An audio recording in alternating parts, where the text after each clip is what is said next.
gotcha. I'm ready whenever. I should be We're good. live. My apologies if my camera fuzzes and shit. No, you're good. You're Say good, we're dude. I'm live? not even on camera. You're never on camera. Nah.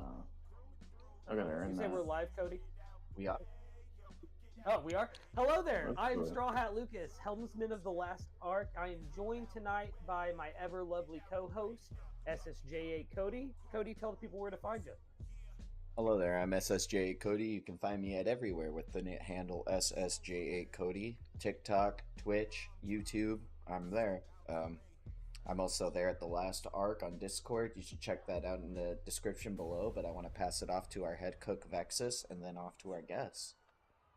Hey yo, it's your boy Vexus Awakened Legend. You can just call me Vex.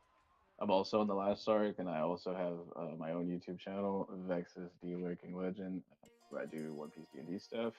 Super glad to be here. Always fun hanging with the Chadmirals. Super hype. But let's hear it from our wonderful guest, Mr. Undercooked. What's going on, everybody? It's your boy, Mr. Undercooked. You can find me over at the Flow Podcast on YouTube, where we talk about all things anime. I don't do stuff on my own. I do everything with the team. So we got the boys over there. That's where I hang out. That's where I am. So y'all want to check me out? Go over there. You'll catch some more of me over there. Yes. Yeah. If you're a member of the Last Arc Discord, I believe we have a link to the Flow's Discord as well in the other Discord channel. So, boys, as always, what do we watch this week? Mr. Undercook, let's start with you. I can start off. Because I'm Yeah. gonna say this right now. I haven't been watching a ton of anime lately, but I did watch some anime within the last week, and that would be I caught up on a few episodes of Eminence and Shadow. Eminence and Shadow has definitely been like one of the ones. It's one of 3 anime that I try to keep up with. I've been lacking, but it's one of the 3, the only 3 that I'm like actually attempting to try and keep up with. Yeah. I don't think I'm familiar with it. Oh, dude, it's so good. It's like, oh, I'm not gonna lie. I'm starting to think this is gonna be king of isekais. Like this, Ooh. dude, this. I don't know what it is about it. It's got an OP main character, right? As isekais should.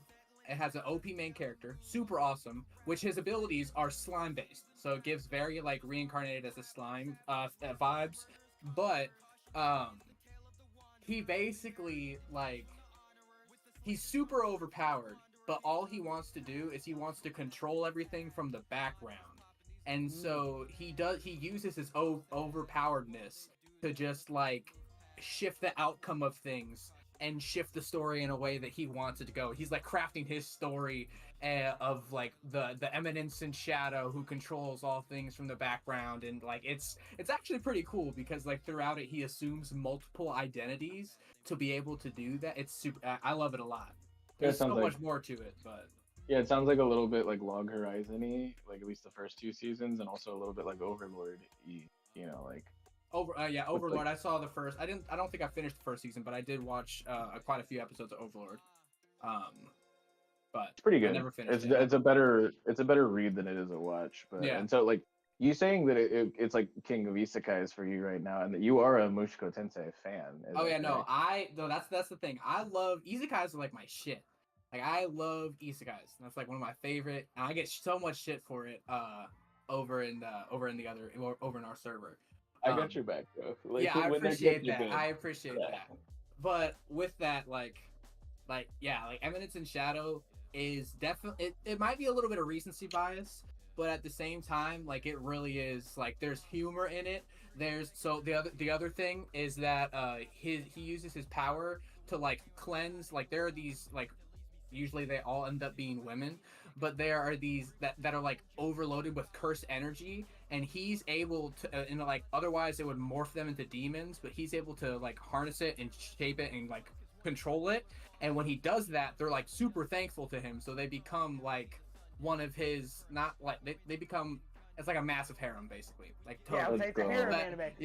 Basically. We love that. But under the guise of Shadow Garden, which is like an agency of his secret agents, because while it is like a harem, they are his secret agents, and they do go and like disperse out through like and do like their part to control the outcome of stuff as well.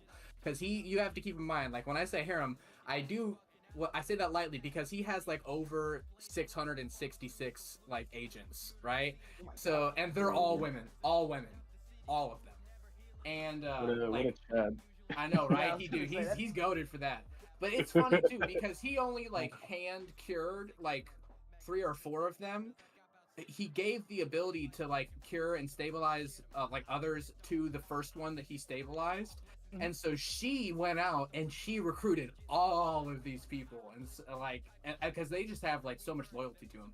It's so good though. It really is good. It's a good. Yeah, DM me the name because I famously have never seen an isekai that I could get into.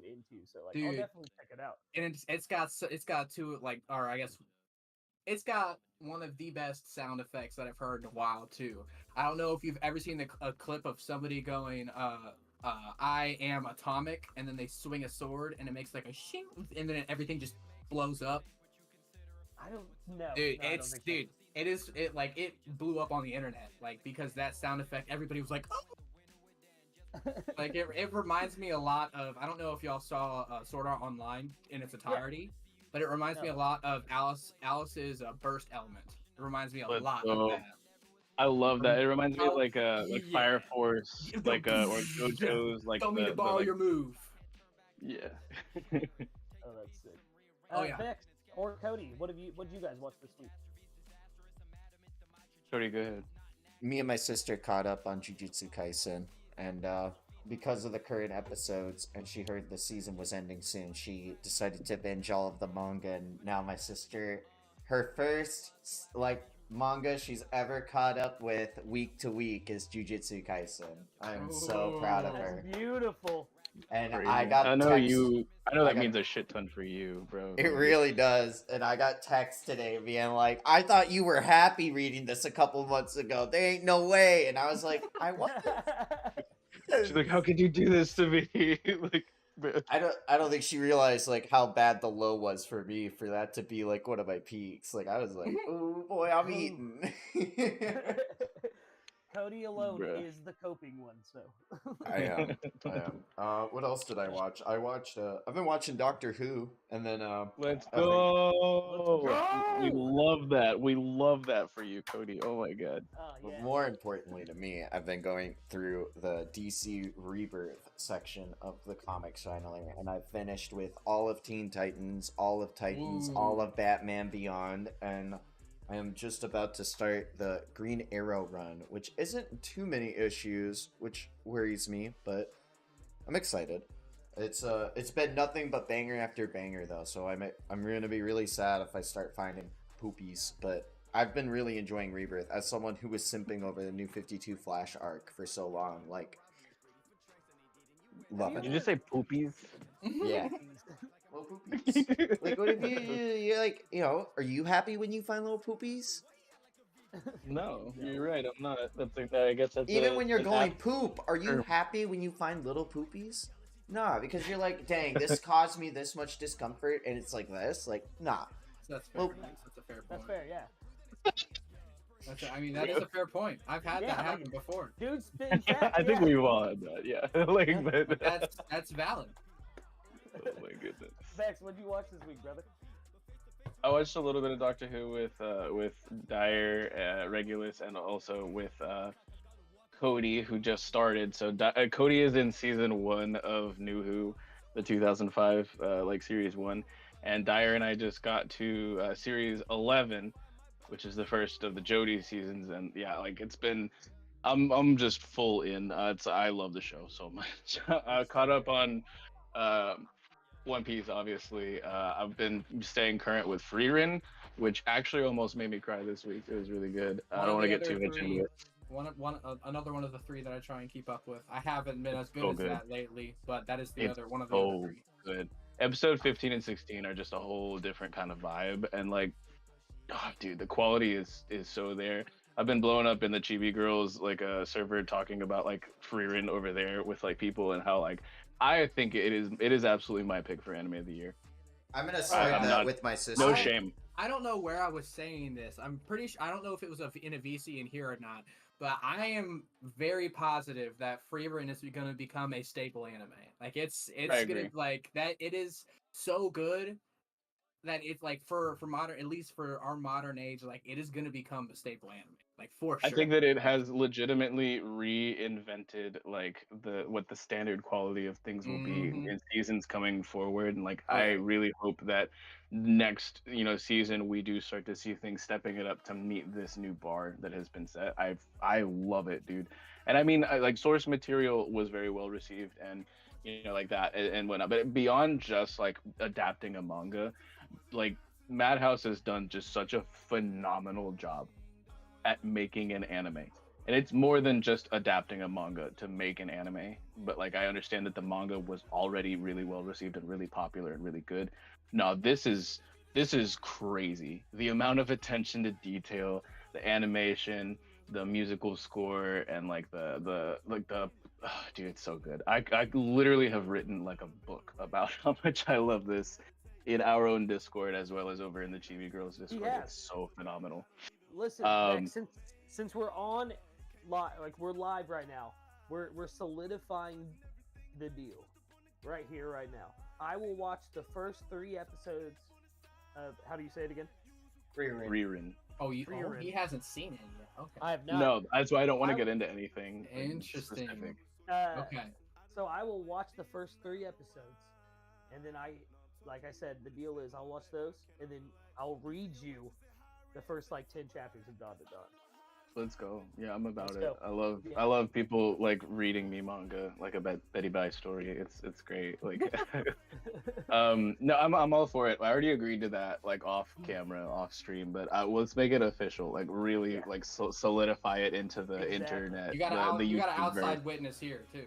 Exactly. Yeah. Exactly. But no, I've also just recently rewatched through all of Code Geass. Ooh. And oh man, that's something River would want to hear. I knew everything that was going to happen, and it still wrecked me. 2 specific episodes. If you know, you know. But like season 1, episode 22, destroyed me all over again. And I knew what was gonna happen, and then also like I think it was like episode 16 of season 2. Like, bro, oh my goodness. So I was like actually not okay for part of this past week because of that. Like, but that's mostly been what I've been watching is all of that stuff. Lots of Doctor Who, lots of One Piece. Yeah, I caught up on One Piece this week, and I'm not gonna lie, that last episode, I know I'm not gonna say too much because I know Mr. Undercook is not caught up. What I will say is I don't care too much about spoilers. I'm not one for this. I do not care. I see them like when Gear 5 came out, I watched that shit. I don't care. Oh yeah, like I don't care about spoilers. I don't know a One Piece fan that wasn't caught up that wasn't like, I'm gonna watch that. Like, yeah, I know like a dozen. I know like a dozen people who don't even care about One Piece, but they're like, "Yo, you saw that Gear 5 fight?" And I was like, "What? Yeah, like what? Who are you? Like what? Who are you?" Yeah. Yeah, like. But that scene with Luffy saying his true dream to the Straw Hats in the slow like piano version of We Are playing made me like cry. My wife was sitting next to me, my wife. It was just like, are you fucking serious? Like, I was like, yeah, okay, I am. But other than that, I've been watching The Boys at the request of shipwright Fritz the Dix, and it's actually pretty good. It's not that bad. I read the comics back in the day when they were like, I don't want to say when they were coming out, because like when I got into them, they were like 30 issues or something.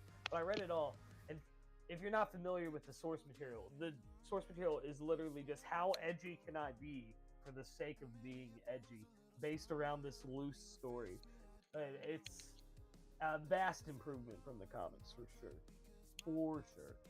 I haven't been watching that much anime lately. I really need to finish Steins Gate, though. Bro, time you bring it up, I'm just like, when? Don't talk about it, bro.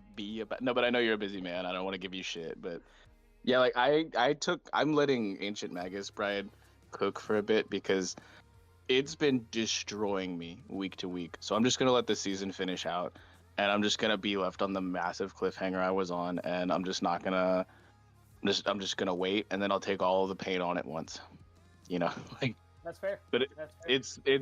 it's up there though, as far like it's like I really honestly do think it's honestly a contender for anime of the year as well for me. It's a season 2 that I never thought I would get, and it is so phenomenal at what it has done. But I can't really speak too much on it because I haven't watched any new episodes like since I last was on Chadmirals with you guys. But like that's why I don't have anything to say because I normally bring it up every week. I'm just gonna be chill and wait for it to finish out because it's been devastating me, y'all. That's fair, man. That's fair. Ugh. Goodness. Vex, can you take over, or Cody, take over for me for a second? I gotta use the bathroom real quick. What do you mean take We'll be over? right back. We're just over. Yeah, We just vibing, yeah. Dude, listen, guys, I haven't like. This is why I'm taking a break from the Wednesday and Saturday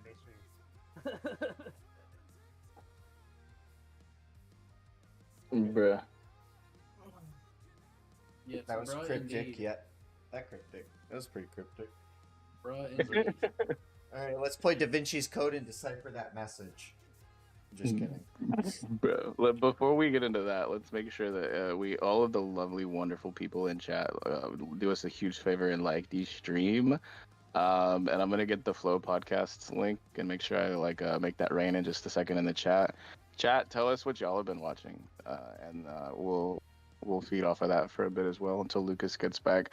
Because I don't want to get it like straight into the topic like without him, right, Cody? Oh, yeah, no. But did you guys realize I had music playing this time finally? At y'all's request? I have it deafened because I'm on the call, so I have. But I'm I sorry. figured it out. But I done did it. We love that for you. Cody's just evolving right in front of my eyes. But oh my goodness, Use my curse technique. So yeah, I've been watching JJK. That was really good. I've been I watched all of Rick and Morty. That was pretty stellar. like all of it. No, I watched all of the new season, and I didn't watch it. I watched Noxtaku watch it. So I mean, Same thing. it's the same thing. Right? Like, It's almost. I hate to say it's enhanced by like every time a joke happens and I don't get it, it's Noxtaku stopping.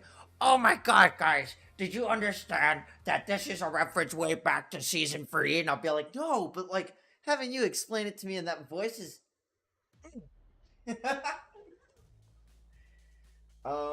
I was gonna watch Noxtaku react to Pandaverse, and then I fell asleep. So that's the next big one. That. I don't have access to Paramount Plus. Dog, it's.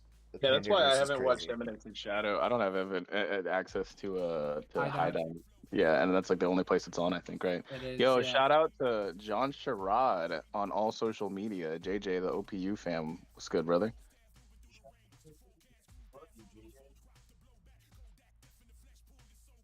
But yeah, like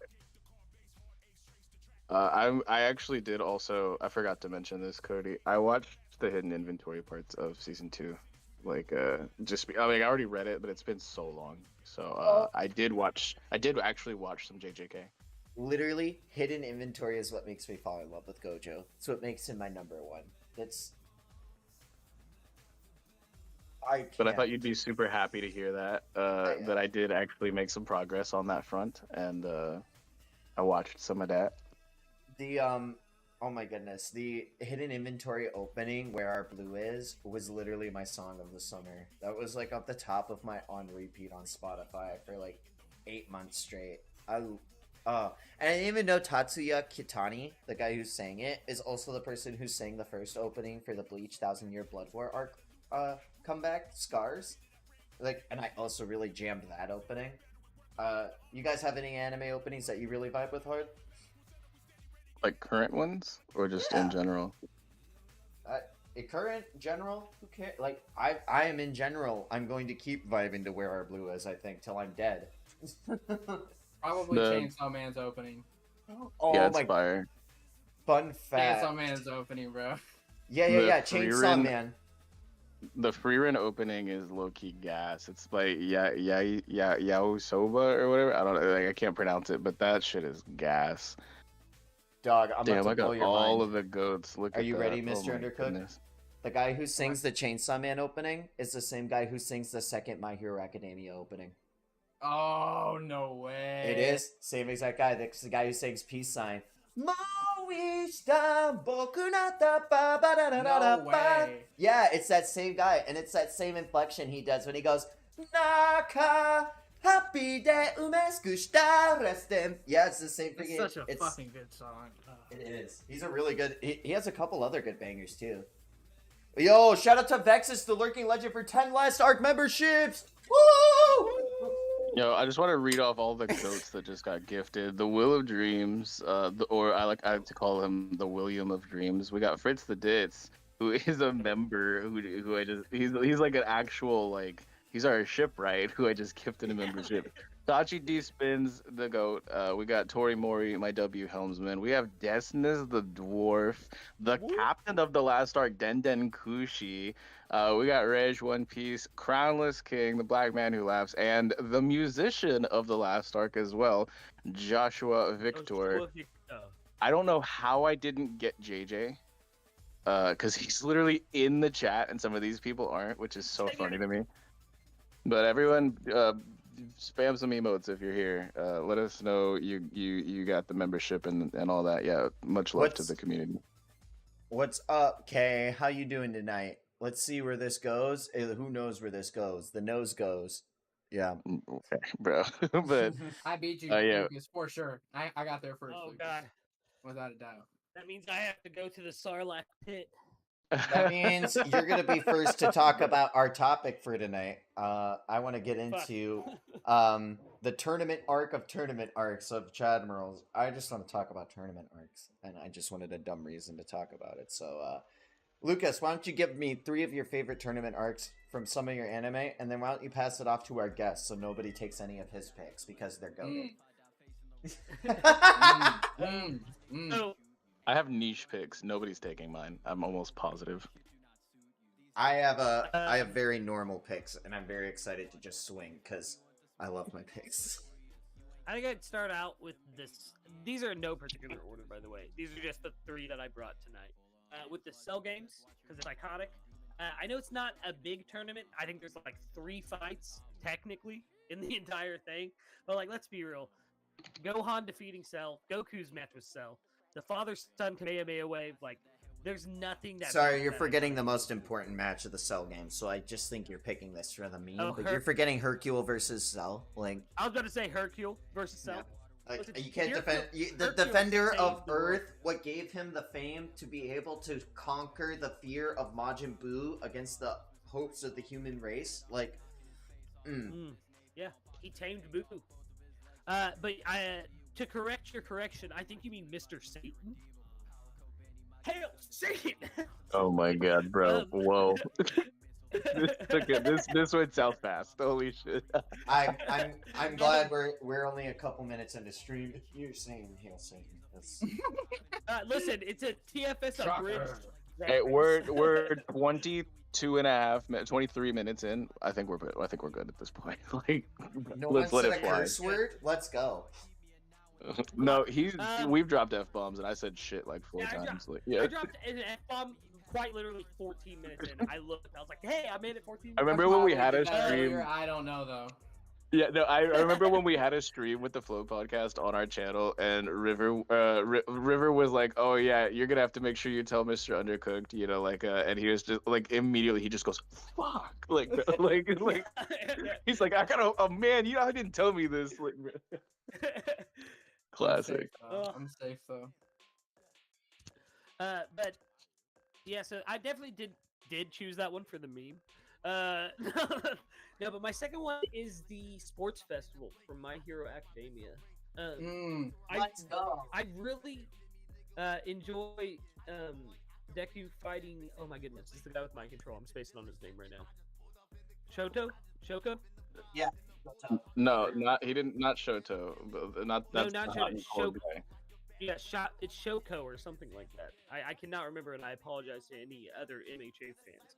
But in Deku, like, telling him to keep pursuing and stuff like that. Like, it's that, and then obviously Shoto. Shinso, thank you. Yeah, I got you, bro. Jesus, how was I that far fucking off? Bro, yeah, I knew it began with an S. It's cool, I got you. And it ended with an O. You got You were close, actually. It's just the whole middle part. Began there. with an S. My bad. I smacked a dab in D&D right before I did this. Yeah, So- yabba dabba do like a. Yeah, yabba dabba doo. Yabba do look at that. You did not do that.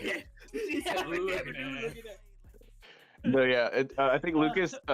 Lucas said in no particular order, so I don't know if that means that he thinks DBZ has the best, but yeah. No, Yeah. I don't. I like your cell choice, like your cell games choice. That's a very bold pick, even if it's for the memes. Yeah, but I don't know, man. That whole finale. Oh my god. That whole finale of him with Shoto and like getting him to use his hot side because it's his power to use and not his father's. That and then Bakugo winning the whole thing.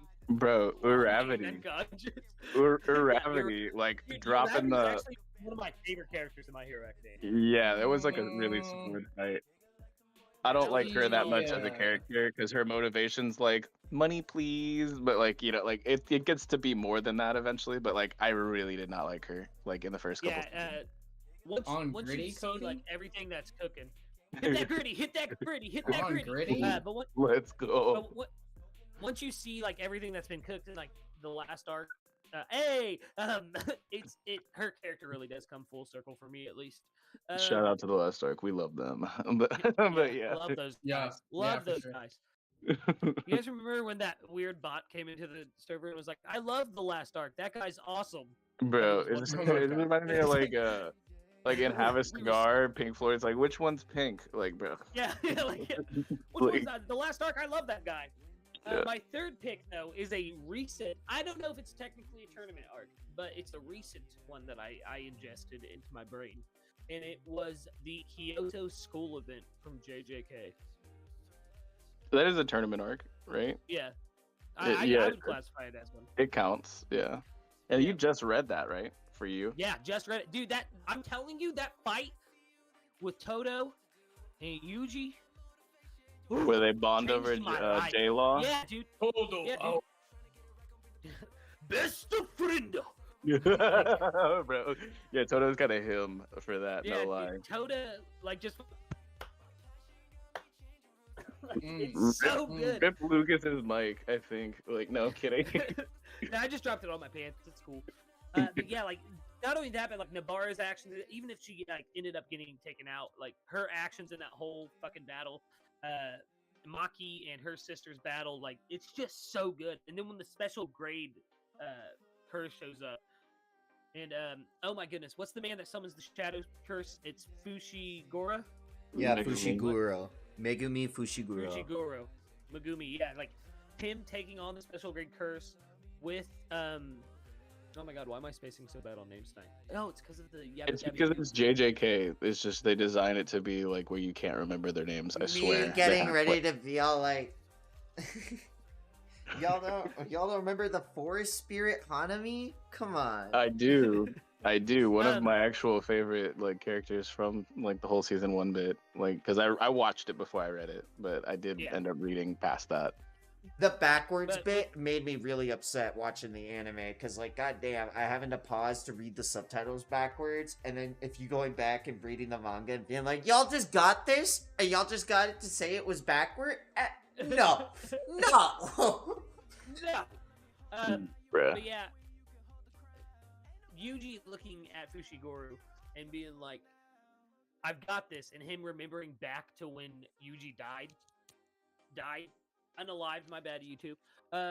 In GTA, right? you're in GTA. GTA. In, Or in yeah, Minecraft. rolled a nat 1 in D&D. It was crazy. Bruh. And saying that like, if he does unalive, he'll unalive him himself. Like it's just a good character moment, man. Like that whole setup was so good. And like I said, that Toto Yuji battle, like I went and watched the end. It's I like read they it, put- I went and watched the scene. The way they make Yuji's character grow is so like different from such different modern shonen, in which way like Yuji had to learn how to get cursed energy by watching movies, and then like being experienced to Gojo's domain when learning about domain expansions and cursed techniques, all the way up until the point where he finally meets a grade 1 semi-grade 1 sorcerer, Toto, and it's this wall who's telling him, if you want to get better, this isn't the level you need to be at. Get above this to get there. Yeah. And when he comes face to face with the cursed spirit, he says, you could be there. If you hit this, you're gonna understand everything. And like Black Flash, like as a mechanic in all of Jujutsu Kaisen, is one of my favorite freaking things in all of anime power history. Really solid. Black Flash is so good. I can't stress to you how much I love Black Flash. Nanami's record. Oh my god. First time. Bro, Monumental. like within the first like 3 days or some shit of training, like he just immediately like that's crazy. And what's crazy is like he had expressed Hanami's hide was tougher than the cursed spirit that had ate the one finger. But after Yuji had landed multiple black flashes and was so much more in tune with his own cursed energy and divergent fist, was able to break through Hanami even stronger than Todo. Hanami was like the littler one is stronger than the big one. It makes no sense. Like, isn't it Hanabi and then Nanami? No, it's Nanami and Hanami. I swear it has to be different. This guy has to be trying to make. Oh, I'm sorry. Yeah, Gojo, Jogo, Geto, Tego, Tengen, Fushiguro. Yeah, like it's a thing. Trust me, it is. Yuji, Yuta, it's just every one of them's got to share a syllable with like 4 others. Like, listen, I'm pretty sure I resonate with it because it's almost like Borlando, or Crate, or I don't know. or like Dalt Wisney, you know, like yeah. But like Black Flash and like being able to see Yuji, who wasn't able to stand up to even like a one-fingered spirit, and then being able to go toe-to-toe with Hanami, and then afterwards, I don't want to spoil too much afterwards, but like seeing his growth is like so unique, and I love it so much. And like even if he does grow, seeing it don't matter. Yuji's gonna get put through a ringer. It don't matter. It's so good. It's so good. Yeah, I love this for so many reasons, because I did just start watching through season 2, which I've been like holding back for a fat minute. But I know Cody loves this like intellectual property so much, and I know you were reading through it, and I'm really glad that you enjoyed that bit so much that you put it in your 3 to mention today. Yeah. So I really love that for you, Lucas, and for Cody.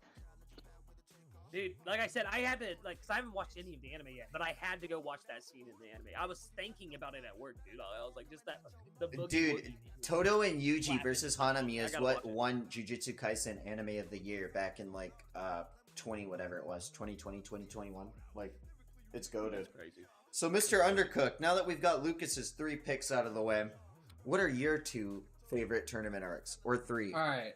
So I have 2, and then I think I found one that was like a bit of a stretch, but it could have been like maybe a tournament arc. But so the first one that I bring up is Heaven's Arena. We got from Hunter x Hunter with Killua as Killua is on the wall. So Heaven's Arena must. Heaven's Arena is one of. I haven't watched a ton of tournament arcs, but for the ones that I have watched, Heaven's Arena is up there. Like it is. I love it. I love the structure, bro. Like getting to meet like what's his name? Like Zushi and then Wing. Like I love those 2 so much. The way that they introduced because the reason I love Heaven's Arena so much is because that is where they introduced the concept of Nen. Like fully. Like they started teaching the audience what Nen is, and then Gon and Killua were learning what Nen is, and it was like the starting point of their true like potential started to become unlocked, and I that's why I loved Heaven's Arena so much. Like that. Yeah. Oh man, they did it so good. It was like world building on top of gas fights, on top of like inside of like more world. Like we learned about the Shengen Ryu like school of like Nen and stuff like that, and we learned about the chairman in a little bit like in the post exams, like before they went there and stuff. And like it was just such a great chunk of the show, seeing Zushi go the long way, and then these 2 homies just like hacks, and it's like you show up and fuck everything up. Oh my god. Yeah. I loved it so much, and learning the basics, like going from Ten to like Zetsu to Ren to Hatsu, and then like learning like Shu and like Gyo and all the like extra like the more intermediate like after Yeah. the fundamental. It was so well structured. Yeah, dude. Like I love Togashi so much. They Like I literally wish like that. for the best for him. They taught the audience, and that Heaven's Arena was a teaching arc, and they taught the audience and explained so much so well. Like, it was a wealth of information, in my opinion, but they did it to where it was digestible. And like you, like later on, when they would mention these things later on, you'd know what they were talking about. Like you would recall, like, oh shit, like one of my favorite examples is they had a Heaven's Arena, they had arcs, whatever, and then so the York New City arc. Whenever Karapika was going against Uvogin, and he was starting to explain like how his abilities were enforcing certain, like how his abilities were enforcing Zetsu, and like, and dude, like, oh my god, like it was just referencing back to like, you remember all these little things that we were talking about back then? Karapika's putting them all to use right here. Like it's so cool. Yeah. No, I completely agree. And then even when you get to Greed Island and you get to meet Bisky, and like she's just like, oh yeah, Wing, I taught that guy. Like oh dude, it's so crazy, dude. I love also that so, like Togashi doesn't forget about it, and like it's used as a plot device later on to set up one of the best fights in all of Hunter x Hunter, if I might say. Spoiler warning if you haven't read the manga, but oh boy, when we come back to Heaven's Arena.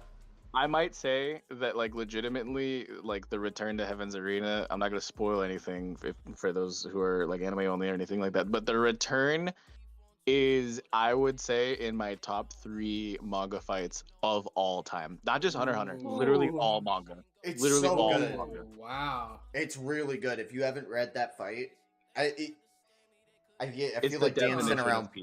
I feel like dancing around needles. Interesting. It is so good, bro. Okay. And honestly, if we were to get another season, I'm pretty sure that would be right within, like, that might be like where it That's ends, where they end it. Yeah, it would have to be. If they were to do another season, because there's more than enough material for like at least 2 more seasons, but if we get one, that would be like the spot to that. Oh my goodness, bro. If that actually hits to anime anytime soon, which God, I hope it does, that will break the internet. Absolutely break it. It will. So yeah, I love your answer because of the first Heaven's Arena, but I really love it because of the second one. Yeah, you know, that's fair. That's fair. But what else you got, brother? So second one. This one, I'll go with the niche one. So this might take some explaining and background to the character a little bit. Yeah. But so there is an anime called The Irregular at Magic High School. When I first watched it, I gassed this thing up so much to like my buddies over at the Flow. Like, I was watching it, I was like, dude, why have you guys not watched? And they still to this day, none of them have watched it, because it's like Mushoku Tensei, where like there was some questionable shit in that first season, and because of that questionable shit, people are like about Mushoku. But if you like look past it and you just take the anime for what it is, it's fucking goated. Like, Mushoku is a goated fucking anime. You cannot argue that. It is one of the best isekai out there, like, as a whole. And this one, The Irregular Magic High School, it did have some stuff that people were probably like, why are they doing that?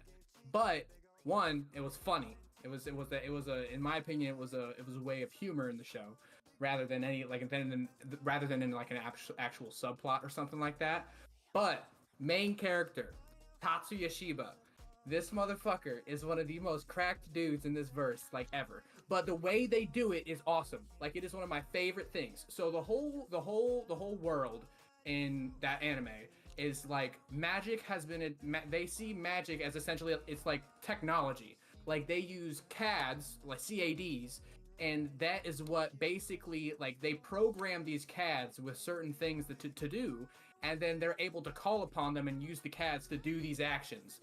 And so the main character, right, has like dog shit aptitude for like your average everyday like magic capabilities. Like, they were doing a test and they were analyzing magic to see how far you could move something and then move it back and how quickly and with how much force you could do it, right?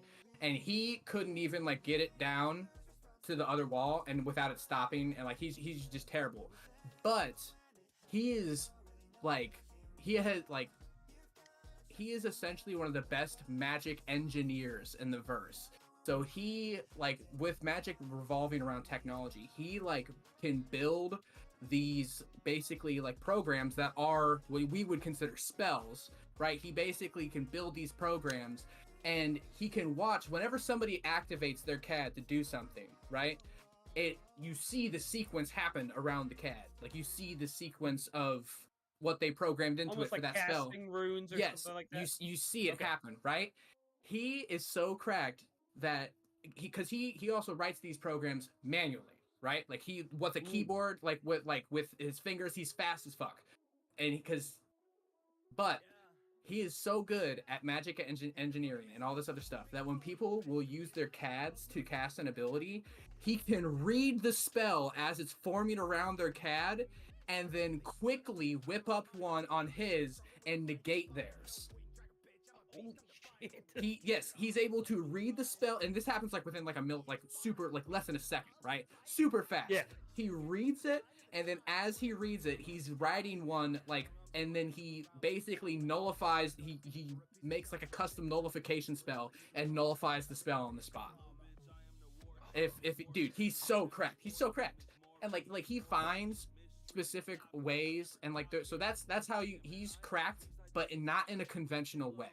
Like he is not the strongest character by traditional means in that verse, but by other standards, but by like what he's capable of, definitely is. Because I will spoil one of my favorite moments in the tournament arc, and it's why I had to bring the tournament arc up. So the main character is essentially faced with somebody on equal level as him. Like they're like on par, right? And he gets they go one-on-one in this tournament. Usually it's a 3v3, but his two teammates and their two teammates are off doing shit, and it turns into a one-on-one of like the top people, right? And so one of the main character's special things is that he can dual wield CADs. He can use two CADs at once, which is unheard of. Like most people can only use one, and he can use two at the same time and like cast multiple spells at the same time. And so basically his forte is using something called gram dispersion, where that's what shuts down people's spells. So this one guy that he's facing is casting all these spells that basically shoot like shockwave pulses at him. And and this dude who's doing it as well, he has like military experience as a child because he was like brutal. And so he forgets to tone back his ability, and it accidentally hits too close and like blows up, and it basically like kills Tatsuya, right? Like almost. But he is like, I don't know, I still don't fully understand it, but he is basically able, when he realized that his body got so damaged, he went into his brain and he used a backup copy of his body, and he overlaid the backup copy of his body onto him, and he regenerated and fixed everything in an instant. And he stood back up. He stood back up. Like he didn't like, it's cracked, but it's because he's such a good engineer. Like he literally was able to, whenever his body gets into a critical state, it automatically activates this program that uses like a backup basically of when his body was uninjured, and it implants that backup over his body, and then he's fine, right? So he gets back up from this attack, which the dude was like, that should have killed him. And then he rushes this motherfucker, and he gets there, he dodges everything, he gets like face to face with him, and he takes his finger and he snaps it right next to the dude's ear. And he's using like what he wanted to do, basically, he amplified the sound of the snap and like ruptured this dude's eardrums and incapacitated him and knocked him out. Jeez. Like he just came up, and it was, dude, and you see the shockwave, and like the audience who's far away like gets hit with the shockwave a little bit, like they feel the pulse, and then you just see him stand there, and then he just keels over because he just like his ears start to bleed, and then he keels. Dude, it's so sick. Like, that sounds amazing. Oh my god, dude, I love non-conventional hard magic systems. Yes, dude, it is so good. Oh yeah, what is it called again? Just one more time. The Irregular at Magic High School. The It is- regular it's- at Magic High School. I Yeah, might have it's to not check a that new out, one. actually. I can say, since I'll send you Eminence too, I'll just send them both down and I Yeah. can message them like that. But dude, it is like, I really loved that. Like, I really, really liked it. Like the CAD system for Magic and how Magic was technology. I really liked that because it kind of real world. Like if you look at our technology and Yeah. stuff like that would be looked upon as Magic and shit. So all it takes is super advanced technology for us to start seeing shit that we would think would be Yeah. Magic. Stuff like that. Super cool premise. And he's, as a main character, he's like super cold, but oh my god, he's so awesome. He's so awesome. The tournament arc is awesome because there's so many characters in this, and like there's a lot of characters in this anime, like honestly, and a lot of them see their own limelight in that tournament. Like Yeah. characters that you wouldn't think would get the shine, they do in this, and it's so awesome. Like they do a great job with it. Oh, that's sick, dude. So yeah. You gotta send me that name because that's. I'll send you. I love complicated magic systems like that. Oh yeah. Like that's one of the reasons I love One Piece. Is like the devil fruits are just such Mhm. insane. So hard many. magic. Yeah, and there's so many of them. Mm-hmm. But yeah, that's insane. That is insane. Yeah. That sounds just. It reminds me almost of like that Roy Mustang moment where he's snapping his fingers at Envy in Full Metal Alchemist. Oh, bro. I haven't seen that yet. Yeah. Oh. It's okay. I don't, like I said, I don't care about spoilers, but I haven't seen Yeah. Full Metal yet. That's one Oh, thing dude. I get shit on because I don't watch a lot of the like popular staple mainstream Yeah. like animes. I'll be the type of person who like every once in a while be like, let me scroll through Crunchyroll and look through their catalog and start reading descriptions and see if I like something. Like, Yeah. and then that'll like lead me to watch something. And I'll be like, dude, I'm watching this fire ass anime, and I'll tell them the title, and they'll be like, dude, what the fuck are you talking about? Like what My are you girlfriend like? is a dolphin because I was hit by a trap. Exactly. Oh yeah. Exactly. It's like all these like one of the ones, for example, right?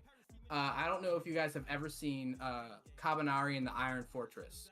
That I've heard one, about it.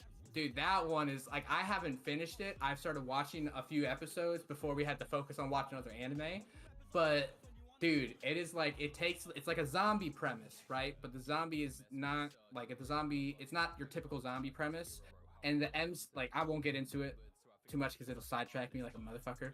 But it's a very good anime, and I would not have found it if I wasn't just like, let me randomly check this anime out. Like that's usually how I end up doing that and finding that shit out. But yeah, dude, definitely seven swords tournament or seven schools tournament in regular Magic High School. That's it.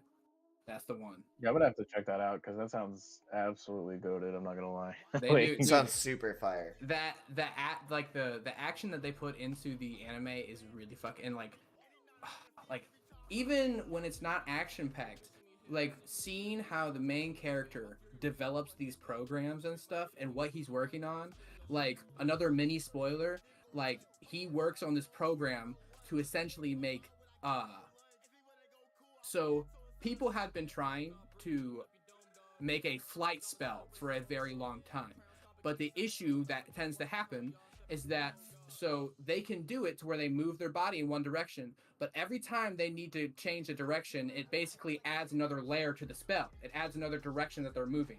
And every time they change direction, it adds a layer, and then it overloads their CAD and their like mental capacity and like gives them headaches and stuff. It overloads it and it shuts the spell down. So they can't they haven't figured out flight yet. But he works on a spell that uses a dedicated CAD, so it's one that is specific only for flight. Like you use this for flight, and you could it basically allowed people to legitimately fly with no drawbacks, and it's so fucking awesome how you see him develop this. Oh my gosh, it's so sick. I love this anime, bro. I really do. Like, My bad, baby was crying. all good, bro. No, you're good, bro. But yeah, it's a fantastic anime, dude. Yeah, that sounds so goated. Did you have a third? So 'Cause okay, so the third was kind of a spoof one. But I was gonna be like, are we gonna count the karate tournament in One Punch Man? Like, are we gonna count that? Because tournament's in the name, man. like I'm It's saying, in the name, yeah. it's a I mean, karate tournament. Lucas bro. picked the Cell tournament, so I think or the Cell game. So I mean, come on. Then Now. I'm gonna have to say that karate tournament in One Punch Man, bro. That was like low key. I love that. I love that shit. That was one of my favorite moments in One Punch Man season 2. Because if I'm correct, that was season 2. I think so.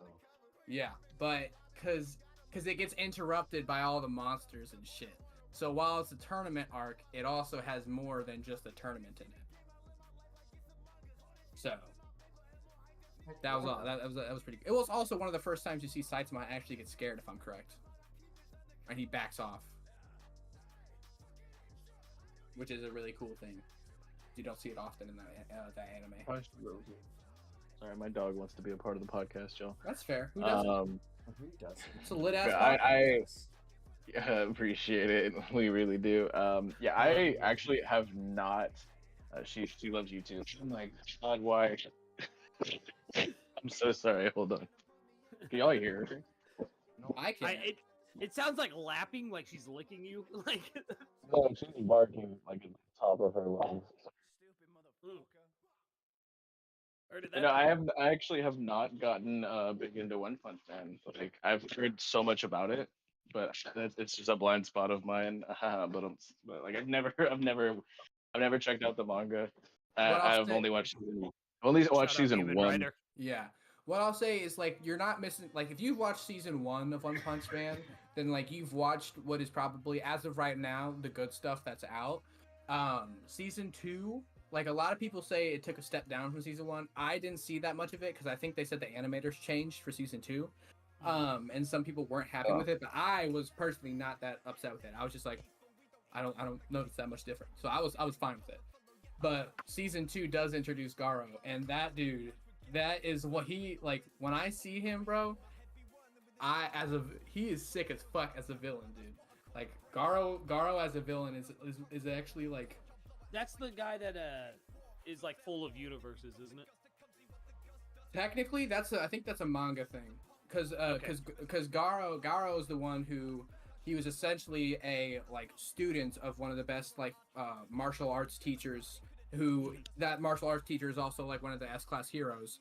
I forget what he's called, if he's like White Fang or something like that. But he was taught by him, and then he went rogue. And started like he became a villain, and then was kicked out from the dojo and whatever, and became like a full-blown villain and shit. Well, and I read some of the chapters with him when they fought in space. Is what I was. I don't know if I'm spoiling. Yeah, no, that's recent shit. That's like the newer shit. That's not in season 2 yet. Oh, okay. Yeah, no, season 2 leaves off on a different note. Low key, I was not super happy with where season 2 left off. Especially since they didn't have anything following it up, like they weren't like, oh, we got a season 3 coming. Like I still don't know if there's a season 3 or not. I think it was announced. I'm not sure though. Like, yeah, don't hold me to that. I get you. But like the only thing that I wasn't super happy about with season 2 of One Punch Man was the ending, really. But it is it's Garo is a sick ass villain, bro. Because the season 1 villain, that fight was probably one of the coolest fights I had seen up to that date, right? Like the season 1 fight between One Punch Man and I forget the dude's name, but the dude who was like cosmic energy, big spaceship. Dude. I know who you're talking about. It's been so long, man. Since that fight was sick as fuck. That fight was so cool. I loved that fight. That was one of the first ones where I was like, oh my god, I love fights in anime. Shout out Moomin Rider as well. Oh yeah, Moomin Rider all the way. Moomin Rider girl. Low key, he's an annoying character, but at the same time, I understand that he's like trying to be righteous or whatever. But come on, dude, get off your bike, get a motorcycle at least or something. Get a motorcycle at least. Or two more wheels. Or 2 more wheels. Like get like a quad or something. I don't know. Something better than a fucking pedal bicycle. Get a scooter. Get a moped. Get a moped. Yeah, like a Vespa. Yeah, like a Vespas are he just cool, pulls up. right? He'd look even more bitch made, honestly. Not gonna lie. But that's all I got. That's all I got for tournaments and shit. That was solid, bro. Like I Solid. definitely need to check out the irregular. Yeah, Like, I'll send Lucas. Yeah. I'll send Lucas the Eminence and Shadow and Irregular Magic High School, and then I've if you already guys ever. Yeah, I've already added the irregular to my list. Like, Yeah. that's on there like almost immediately. Yeah, that magic system, man. That's Dude, I'm telling you, wild. it is a unique magic system. But what I will say is, you will also notice very quickly what the concept that I say that people aren't too happy about when they watch the anime. It's essentially like Mushoku, where like you noticed really quickly that Rudy was a fucking pervert, bro. Like you will realize very quickly why people are like, I don't like. Yeah, don't worry. I've seen Made in Abyss. I know what it's about. Okay, Oh I my haven't seen that. I God. haven't seen that yet. Yeah, man, we all watch Goblin Oh, Slayer. bro. Yeah, we I all do seen not. Goblin Slayer, bro. I That's do what I still not haven't seen. actually, bro. Yeah, We No, all I fuck haven't with seen it. Berserk. but I mean, Yeah. I'll get over it if it's like that. Like I got over. It's Mushroom what I Insect. will say is more like, for me personally, I saw it more in a humorous light. Like the only times that this theme came up, I was like, they're doing it's like, it was just funny. Like, really. You recognizing the trope, yeah. for what it Exactly. is. Exactly. I'm not seeing it like they're taking some shit serious. Like But I'm Sanji and Fishman yes. Island. Yeah, exactly. Definitely. But yeah, dude, I'll send him those and we'll be good. We'll be good. Who's next? Cuz I want to hear some spicy takes from my boys. Oh, do you want to go or you want me to go? You can go. Okay, mine are all kind of niche because I figured that people would kind of be going for like some of the heavy hitters, and I wanted to let my boys spit. So I went with three. Okay, well, they're kind of mainstream anime, but like I guess like niche or tournament arcs that I don't hear a lot of people talking about.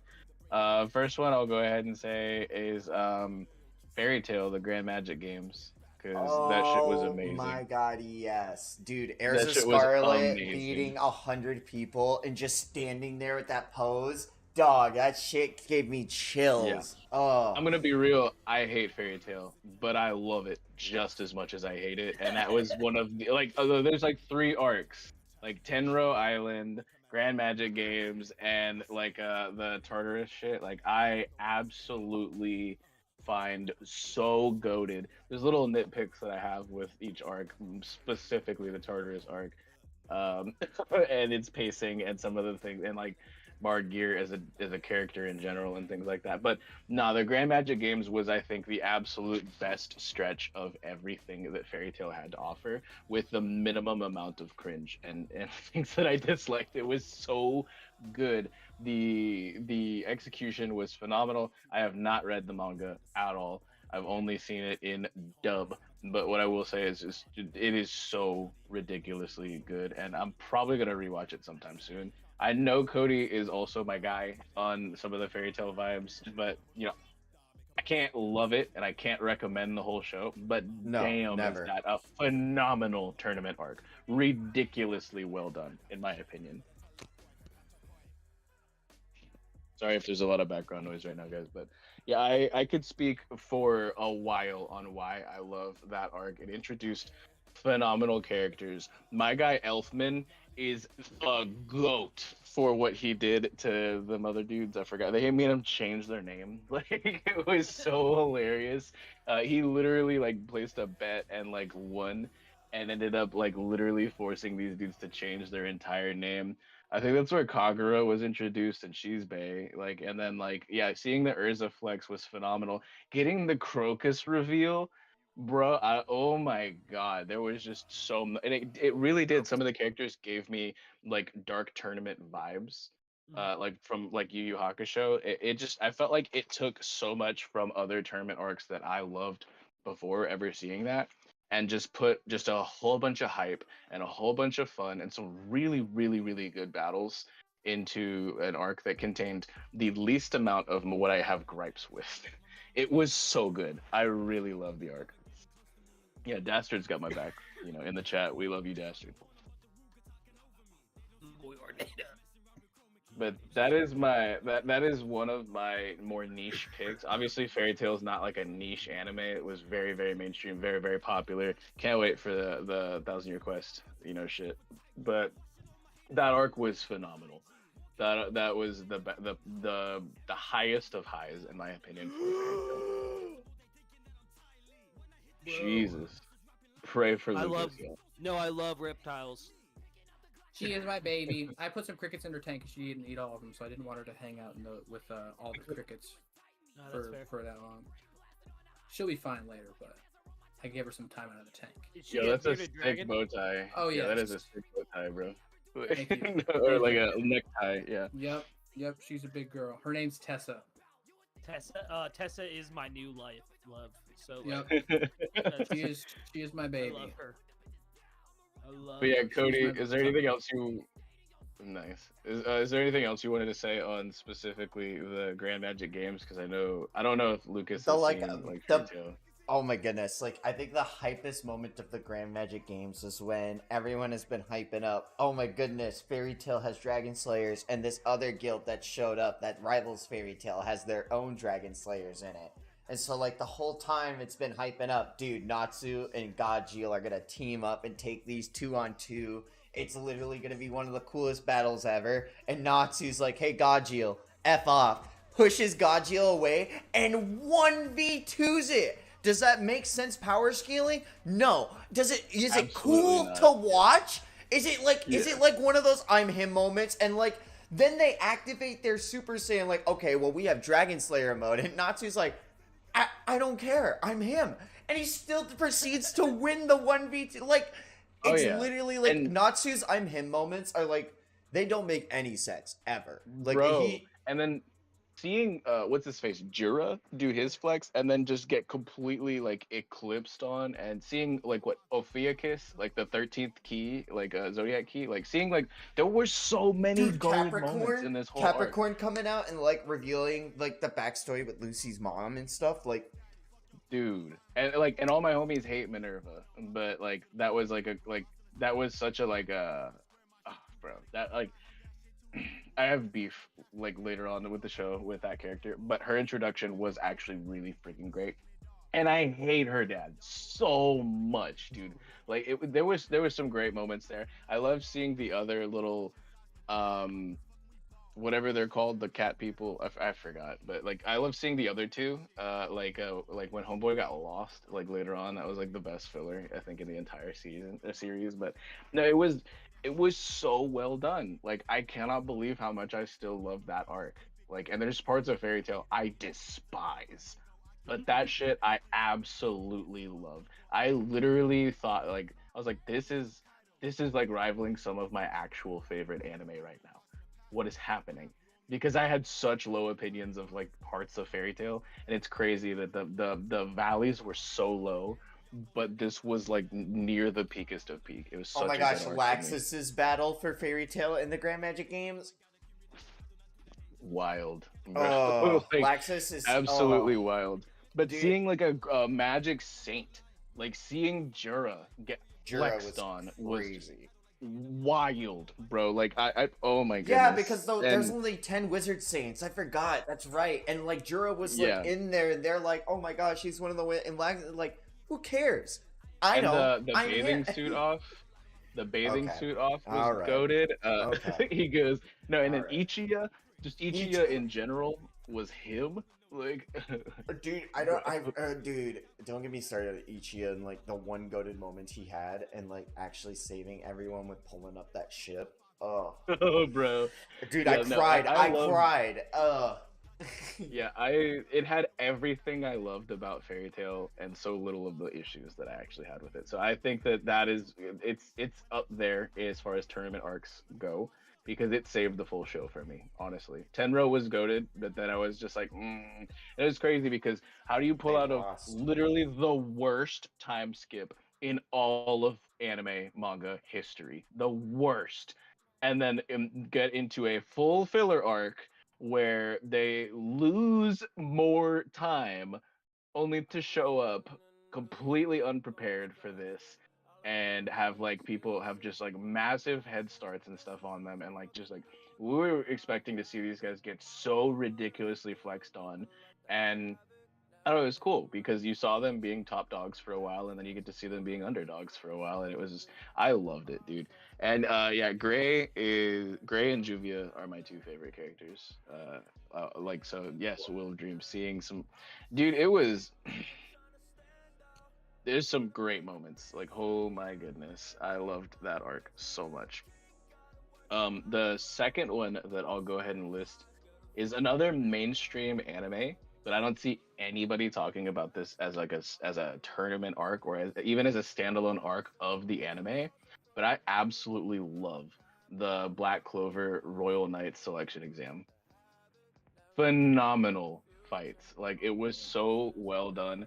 Getting to see like the equalization of like it doesn't matter if you're a captain or if you're like a like a lower ranking or this or that. It doesn't matter if you're like the chosen one or what. You're all competing for the same position right now. Like you're not. It doesn't matter. You're all just Magic Knights contending to be a Royal Knight, and like the whole Zara introduction beforehand and stuff like that, and getting to see, dude, it was such a phenomenal, or it was like in the middle of the arc at that, but we get to see so many ridiculously goated fights and crazy hype moments. And again, I don't like, what's up, True the Wolf in chat, we love you. I don't love every little thing about Black Clover, but I do love, in the same vein as Fairy Tail, they nail the hype. And straight up, you get to see so much hype moments. You get to see some of the biggest flexes in the show. And it's like after a point where you thought like the show could have ended. And then you realize that it's like, oh no, there is so much more here. And there are much bigger issues. And this is like, not only is it like very, very plot relevant, and does it like it introduces like new characters and things like that. You get to see people who you haven't seen flex. You get to see like Rill's magic, and you get to see like, dude, it's so good. The crazy like fights, and like I love the Black Clover magic system. I don't know if any of y'all are fans specifically of the show or the manga, but what I was gonna say is over at the Flow we have a tradition, and that tradition is called shit on Black Clover as much as possible because we hate it. So listen. I mean, I'm like I said, I'm not a fan of everything that like Black Clover has ever done, but this arc was phenomenal. I gave Black Clover a solid. I gave Black Clover 47 episodes. 47 episodes. I gave it a lot, and I was at 47 episodes. I was like, no, this is just. Yeah, this is like 100. This is like 120. You were not kidding me there. Sorry, buddy. No, sorry. I'm not enduring through that. My only experience with Black Clover, true story, is when it first started. Someone told me about it, and I couldn't remember the name of it, and I ended up actually starting an episode of it. We can call it an anime called Bible Black. Oh no! Oh no! Oh Lord! And that is my only experience with Black Clover. After that, I was like, you know what? It's not worth it. The Will of Dreams talking about put some respect on Mary Leona's name, because yes, she is absolutely awesome, and seeing her monozone is crazy, bro. And like, oh dude, I've heard good things about it, but I've heard a lot of bad as well. I can spit so many fantastic things about this arc specifically and how amazing it is. But it's dude, it's goated. Like I love that arc. The fights were phenomenal. That's the one thing that I really do like about Black Clover is hype and fights. There are some other moments where I'm just like, all right, whatever. Like, but hype and fights, they really do deliver on like the hype, especially. Hype. It's just hype. And I knew vexyz was gonna use that word because literally that's all I get from Black Clover, and it's like the number one thing I love about it is like every character has their fucking moment, and my god, when they get it, somehow it just makes me almost like come to the verge of tears. Like, you got this, you get him, you get, like, I'm Asta, like, I'm like, you get him. I can't explain it. I feel like if I could selectively mute Asta's voice, I feel like I could probably endure through Black Clover a little bit. Can you read? Like a little bit more than I did. A little bit more than I did, at least. Can I read the manga? The the whole elf like everything leading up to like the shadow like palace and like the elf saga and stuff like that, like it was pretty good. I was there for the hype, and there were some really cool fights and some cool character introductions and moments and things like that, and like two really cool twists. But there was a lot of the stuff that I wasn't really there for. But what I will say is like when you move past that and get to like I'm sorry, but like you the, need to That meet week here in the Yami, and episode. once you meet Yami, then you understand why everyone sticks thick and thin through fucking Black Clover. Yami is literally him. Like I can't I mean, stop. are you I talking can't. about the leader of the bulls? The Bulls? Yeah, dog. Yeah. I Dude. met him. Like I said, I gave it 47 episodes, bro. I definitely met him. Oh I my may God. not have No, seen the peak, no, you gotta- moments of didn't the peak fights and stuff. You gotta let him Because I know there introduce were probably some himself. peak For fights me- with him. Oh. it's the Kleef off like that whole like saga leading up to like bro, I'm saying like it is so good once you If get they to a want, certain if point. they want to grab my attention early on, they need to give me less yelling and more plot points. Because that was You get a- no, not but the thing is happening in 47 there were episodes. a lot of plot points and they seem like not connected, and then you get to a certain point and you're just like, oh, they actually did big brain this. Like, and so I will say it is a little bit of a slow burn, but I'm a One Piece fan. I'm fine with that. Yeah, I You know what I guess. mean? But, But like, I think I that don't- it's set up to be a long running shonen, and the consistency that it had as far as manga and anime like chapter and episode releases specifically, it went so long with it wasn't as seasonal. There were no hiatuses. This thing just hiati. I don't know, but this I don't know. this That's a good intellectual property, yeah, I know, right? But this intellectual property pumped out so much content so consistently, and it was literally like the only thing I've ever seen put out content this consistently for as long as it had is One Piece. Because a lot of other things go seasonal. A lot of other things go on like a year break or this or that. And like, no, this pumped out tons of content very consistently. And was it all quality? No. But the things that were quality were very quality. And this arc specifically, Royal Knights selection exam, was goated. It's so good. So that's another one of my. I don't niche know about picks. that, sonny boy. I don't know if I'll be able to watch Black Clover still. Sling Blade. Bro, it's so good. Your words fall on deaf ears, sonny boy. And then my final niche tournament arc, like pick, and this is from a niche anime. They're really glad my guy Tree the Wolf is in the chat right now, because this one is definitely for you. Because I don't know anybody else who actually actively watches or even admits to watching this anime.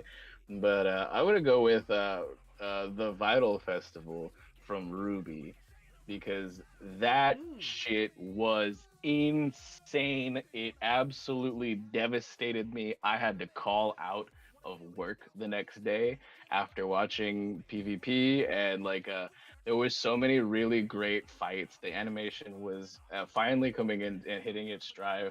The character introductions of like 20 different people and multiple different cultures, and like the world building was so ridiculously epic in this season. It was insane. Volume 3 of Ruby, absolutely far and away one of my favorite, like, I guess, school arcs in all of, because like volume 1 and 2 both take place in a school and stuff like that. This is where the training wheels come off. This is where you get to see main characters get the brakes beaten off of them. This is where you get to understand just how high the ceiling is and how far these characters still have to come. And this is where true, absolute pain shows its face in this story, and you realize this is not a kid's show. This is a very, very, very heavy, very, very dark, very real story.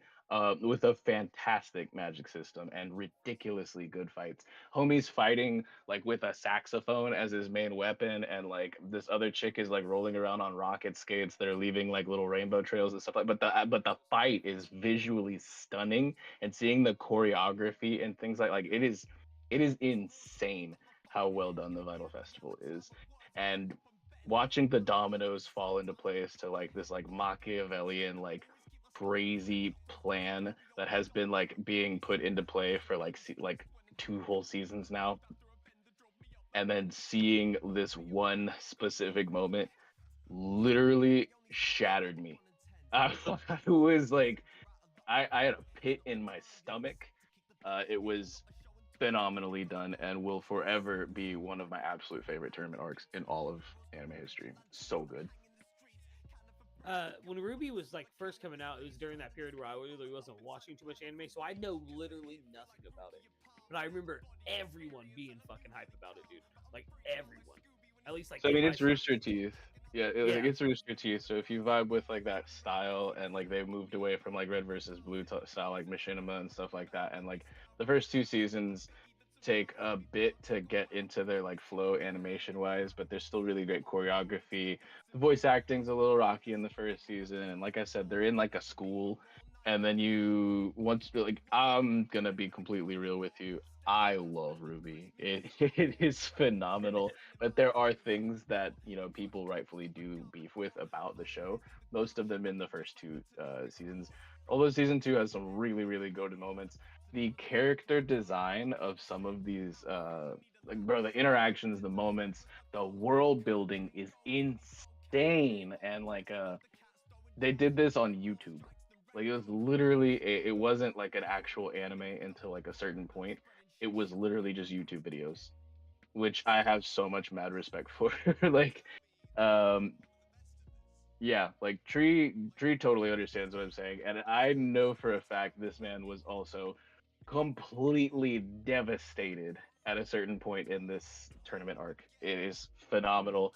I highly, highly, highly recommend to everybody, but I know not a lot of people are gonna actually watch it. But it's so goated, and I honestly put the Battle Festival right near Dark Tournament. I'm not even kidding. Wow. Whoa, It's that good. that's It's insane. literally that good. That is insane. I might have to check this out then. Yeah, I'll stand on all 10 toes. There is, like I said, it's not a perfect introduction to the show, but Yeah. by the time you get to volume 3, you will realize you ain't seen shit yet, bro. It is crazy how goated that shit is. And like I'm trying to get Tree to finish volume 9 and like, oh my god, dude, I literally almost cried in volume 9. It was one of the most ridiculously real moments between two of my absolute favorite characters, and the writing is amazing. And like I won't give away too much, but like all of the characters are parallels or even like trope reversals to specifically like fairy tales and things like that. Like you meet somebody who is like basically Pinocchio, but it's like a gender bent version, and so she's Penny, and she's like she wants to be a real girl type shit. And you meet like Joan of Arc, but it's like not a chick, it's actually a dude, and his name's like Jean and stuff like. And so like a whole bunch of them, like you kind of know and have like a little bit of like preconceptions about kind of what the characters are, but they still keep it fresh because you don't know what's going to be a parallel and what's going to be a reversal. So there's like a Mulan character, but it's a dude, and then there's like there's a Thor character, but it's a chick, and like so you see like a lot of these like figures that are represented in different and fresh ways, and it's really interesting. The fighting is so well done, especially once you get like to the third volume and onward. It's I cannot speak enough about how underrated the show is, but especially that arc. That arc is the peakest of peak in the show, and I feel like volume 9 actually got close to volume 3, but not quite. It still holds like the absolute like top spot for me in that show, and I love that show. It is actually really really solid, but I literally don't know but like 2 other people on the whole planet that watch it, which sucks. So yeah, you guys should check it out. So, who is the chicken Ruby that was in Death Battle? I don't know. I don't watch Death Battle, but isn't that by Screw Attack, which is like got absorbed into Rooster Teeth, right? Yep, and it was the chick with yellow hair, if that helps you, and she punches. Yang. Yeah, so dog. Yang She's is... sick. They kept her voice actor and everything, and they had like I don't remember who she was fighting, but like watching that one was like, it really made me want to check out Ruby. But then I don't know, man. Yeah, so Yang is like Goldilocks and the three bears, and you actually get to see her in season 2 fight off Yeah, like Tree three knows what's the up. grim bears. You get to see, yeah, Yang versus Tifa. Oh man, honestly, Yang better have taken that. Like, I'm not even gonna lie. Whoa, But dog. no, I love Tifa, but Yang is freaking her, bro. But yeah, she's like Goldilocks, and then like Weiss is Snow White, and then Ruby's like Little Red Riding Hood, and like so like so many of the characters. Like and Blake is like Beauty and the Beast, like Belle, Beauty and the Beast. Like but like you get to like kind of know like a little bit more about the characters just by what they're like loosely based on through either parallels or like inversions, and it's just so well done when you see all of these things delicately interwoven, and the further along into the story you go, oh bro, it's just so good. Yeah. I don't know. I can handle the animation and voice acting. Get through season 1. It's literally season 1's less than 5 hours long because it's like not it's like 12 like 7 to 12 minute YouTube videos. You can get through season 1 in like less than a day. Season 1 and 2 in less than a day, and then finally when you get to season and see 3, if he'll watch it. okay, sure. No, but I'm honestly 100% serious with you. You will enjoy this. Like, I know you, Cody. Like, and you will enjoy this once you get to a point. And season 1 and 2 are literally like you can finish it in less than a day. It takes less than like 5 hours. There's like Ruby complete playlists where you don't have to worry about like the opening and ending songs. Although the opening and ending songs are ridiculously goated. The only Rooster Teeth production I remember watching back in the day was like this like giant network of Super Smash Brothers Melee players like coming together and playing. And I remember there was Leet Fox, and then like Mario had to fight Giga Bowser, and like he had to like hack the game to like use the fireball to its max potential. It's all kind of a fever dream with me, but I remember that being like a cool Rooster Teeth production. Oh, yo, dude. Oh, Mitsuru? Blue. Ooh, Red vs. Blue? I've only heard about Red vs. Blue. I wasn't a Red Halo vs. kid. Blue, I grew up on that shit. Yeah, I watched the first like 2 or 3 seasons of it, man. Oh, I watched the entire thing. That's crazy, bro. Does it hold up like throughout the whole thing? Dude, so the better. last 2 seasons, yeah, because it gets better because as they continue the storyline through all of the Halos as they come out. So the graphics, like they start out, I'm pretty sure in like Combat Evolved or something like that, and then it basically or maybe Halo 3, and they basically work up through like Reach 4, 5, all this and they all like. So It the started with animation Halo gets better. 1.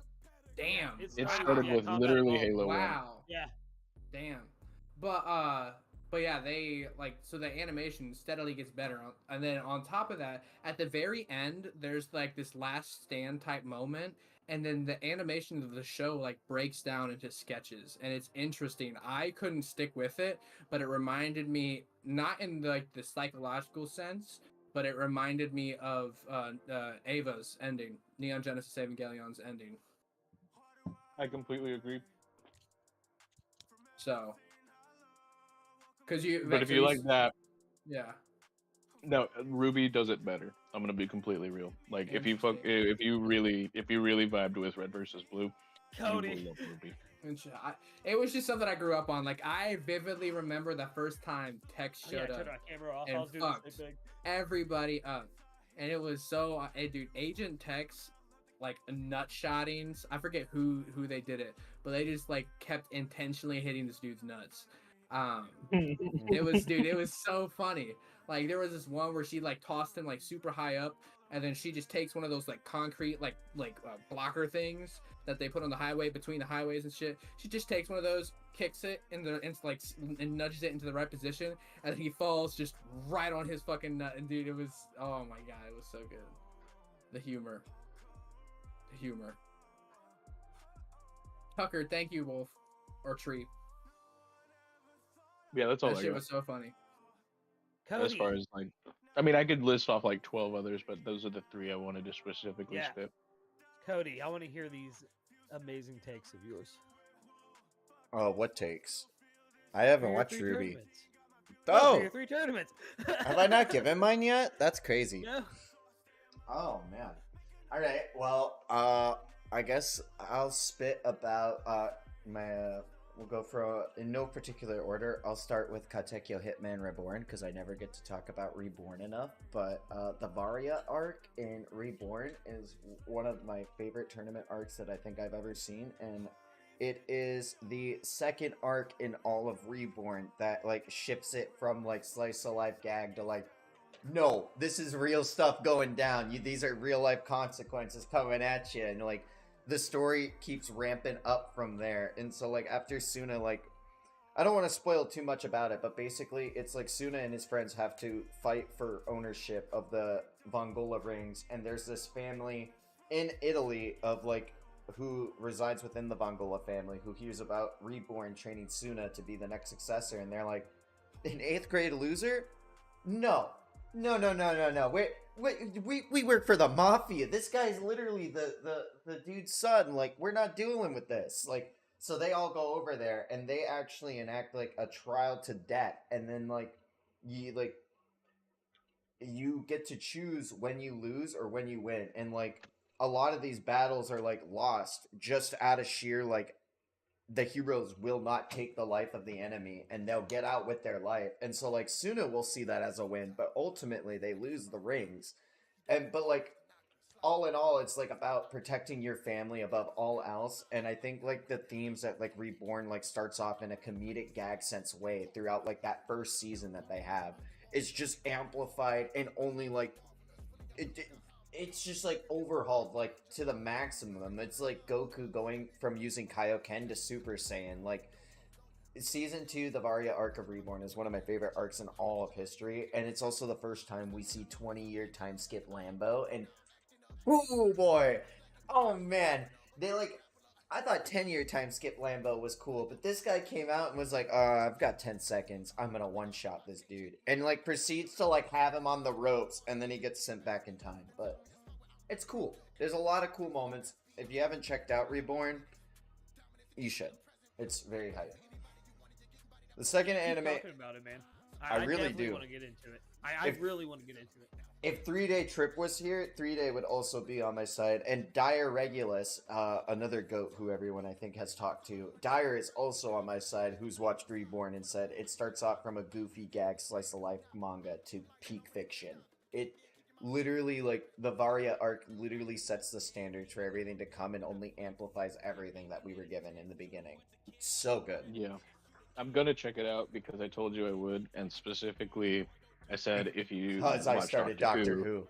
Yeah, so I have to now. I absolutely have to. I was going to before, absolutely, but now it's like moved way up on the priority list. If you ever get to ask Dyer about it, Dyer is one of those other people who is like, I found another fan to talk about Reborn to? This is insane. Like, bro, Dyer and I talk like daily.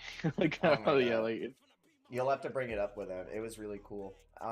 So the next tournament arc I want to bring up, and I'm sure everyone has at least heard about this one. It's called the Chunin exams. So this little known anime behind me called Naruto. Oh, no one can see behind me. It's Gojo. Yeah, behind say it's me. Gojo. Oh yeah, that's you Gojo. behind you, bro. No, that's just a picture of Cody. Yeah, sorry, my infinity was on. Yeah, we got Naruto back there. That's pretty sick. So, like, the Chunin exams is one of my favorite tournament arcs, and, like, the way that, like, they have to thin out the competition to set up their bracket is really unique, and, like... Wait. No. Lucas, how far into Naruto are you? I've seen up to the Chunin exams when it was first coming out. And then I dropped it. I don't want to spoil... What a weird place to drop it, but okay. Hey, you think that's a weird place to drop it? I dropped it mid Sasuke retrieval arc. I can understand that. I dropped Naruto I can understand after the Choji fight. Oh, wow. Okay, that's a little weird, yeah. That's weird. That is weird. Yep. Dude, River is like, why would you drop it there? Of all places, why would you drop it there? That's literally when Kishimoto was cooking and, like, he didn't, like, forget about his secondary character. We can talk about this another day. I'm cooking on Chunin exams. I can't... No, you can cook. I'm sorry. Oh no, I was good. I was was about to go in and be like, how you gonna dog my topic like I dropped Naruto at the time. Oh my god. Tuning exams, I think, is one of the best Suddenly tournament arcs. and without reason. Oh man, that's crazy. I think It's tuning crazy. exams though is It like one of the really best is. tournament arcs in anime to set up. Like, it does setting up for world building and letting us get to learn like the ways that other ninjas interact with the Leaf, so letting us know about how the tuning exams are held in different lands every year and how ninja rankings work up. Getting to see like the history of Kakashi and Guy Sensei, which I mean is obviously one of the most pivotal things. Wait, so did you miss out on the Neji fight? The spice, Den, yeah. I always get Probably. spicy. I'm like super spicy, but I'm like a pretty lifetime Naruto fan. We out here. Yeah, show me that shoulder, baby. Pretty sure. Oh yeah. But I mean, Bruh. like Naruto versus Ibuki for the test segment, like Ibuki being like the core division of like the interrogation central of Konoha, and like him like actually like interrogating the students is one of the peak moments in Naruto. And then we move right into the Forest of Death, which I mean, it houses probably like one of my like top 5 fights in Naruto of all time. Sasuke versus Orochimaru in the Forest of Death, like in the anime, is like super underlooked. I can't cook enough on that fight. Like the callback to like, you know, what are you, scaredy cat? And then like Sasuke forcing himself to move, activating the Sharingan. I can see using the twin flame dragon breath, which is the same freaking style of like jutsu that Hiruzen was throwing out casually, which like only hypes up Hiruzen in his later on fight with Orochimaru. But like, yeah, I just like, it's cool. It's so cool. And that's not even the coolest part, because like Sasuke gets nerfed there, and then we're at the actual tournament. The actual bracket to bracket fight. Sasuke beats his first opponent with just taijutsu, like literally flexing on everyone, being like, yo dog, I got this. And copying Lee's technique. Literally like being like overshowing like what the Sharingan is capable of to its full effect. Super. Mwah. Then you got Naruto vs. Kiba. That happened. That was a thing. That was a thing that The happened. disrespect, bro. Oh my goodness. I would have just quit if I were Kiba. I would.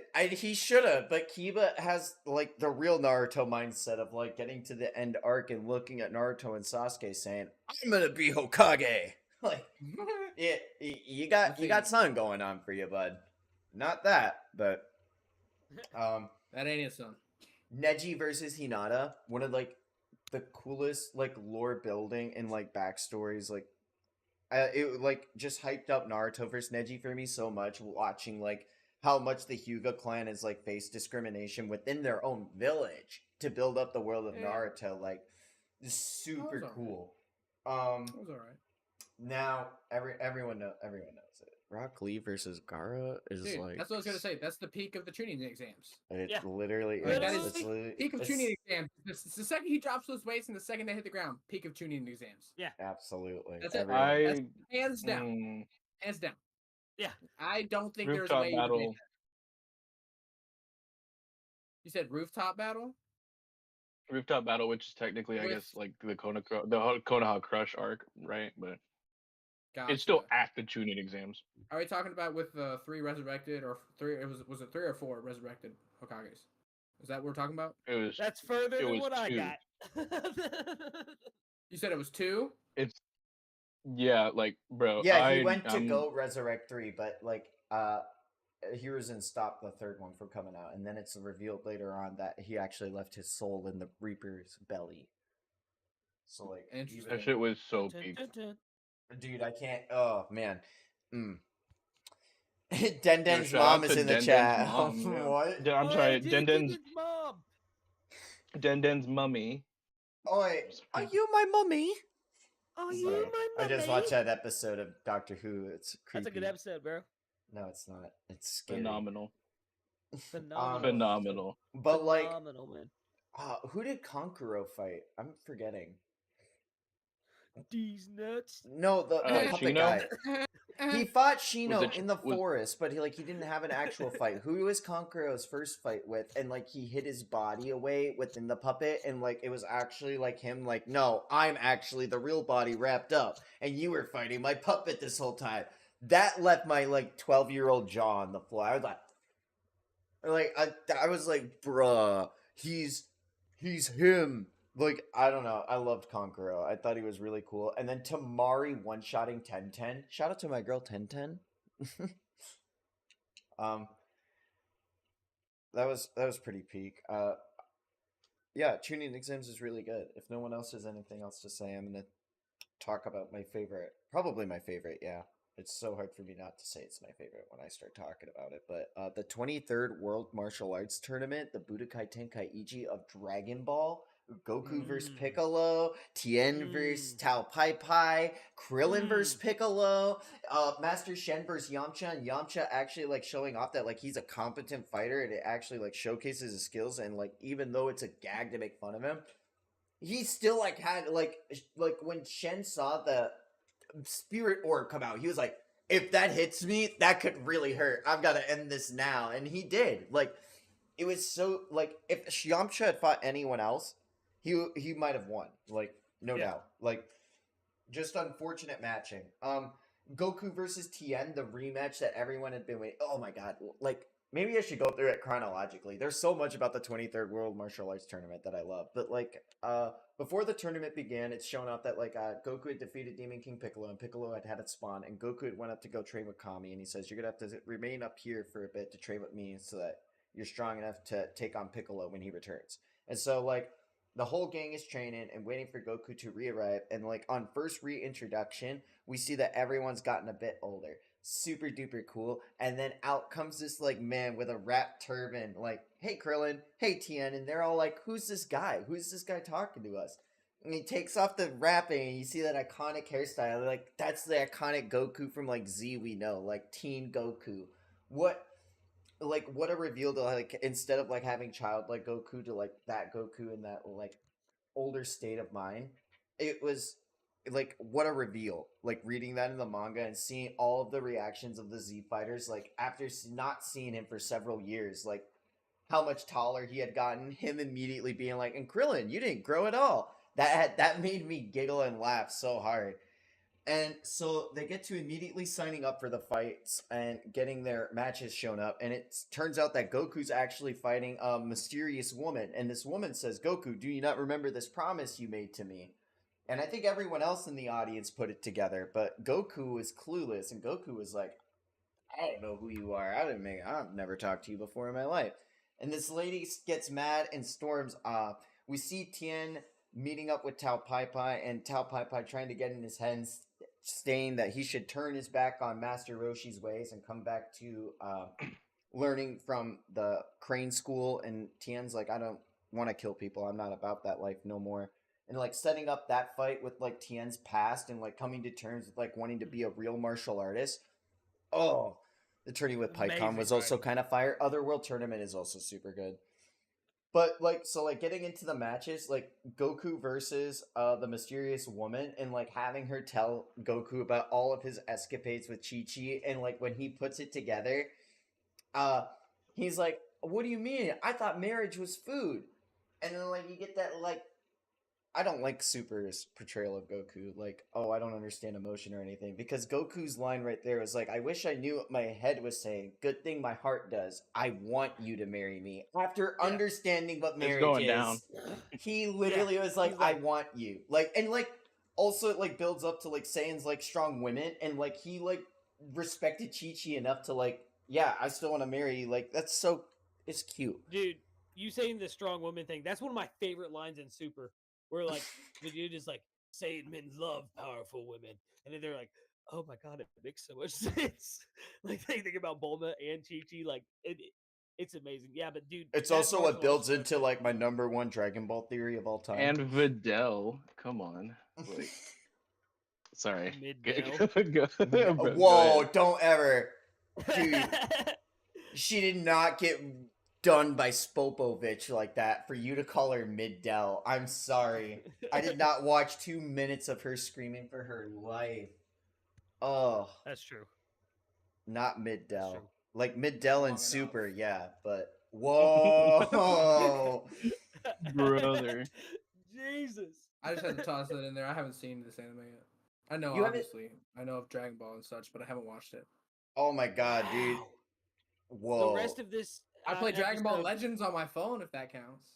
Dude, the 23rd World Martial Arts Tournament is like the peak of Dragon Ball for me. Like, this is like predates Goku v Vegeta. It predates like any of the Saiyan saga. It's literally like the end of Dragon Ball, and I think it's like one of the like best set of like storytelling and fights that like Akira Toriyama does. And like, oh, Yeah, dude, I it's miss once you hit Z, man. I miss how much like the storytelling takes precedent in like Dragon Ball, because Dragon Ball, it feels like a fucking adventure, dude, the whole time. And in Z, it's way more about like revolving around the fights and stuff.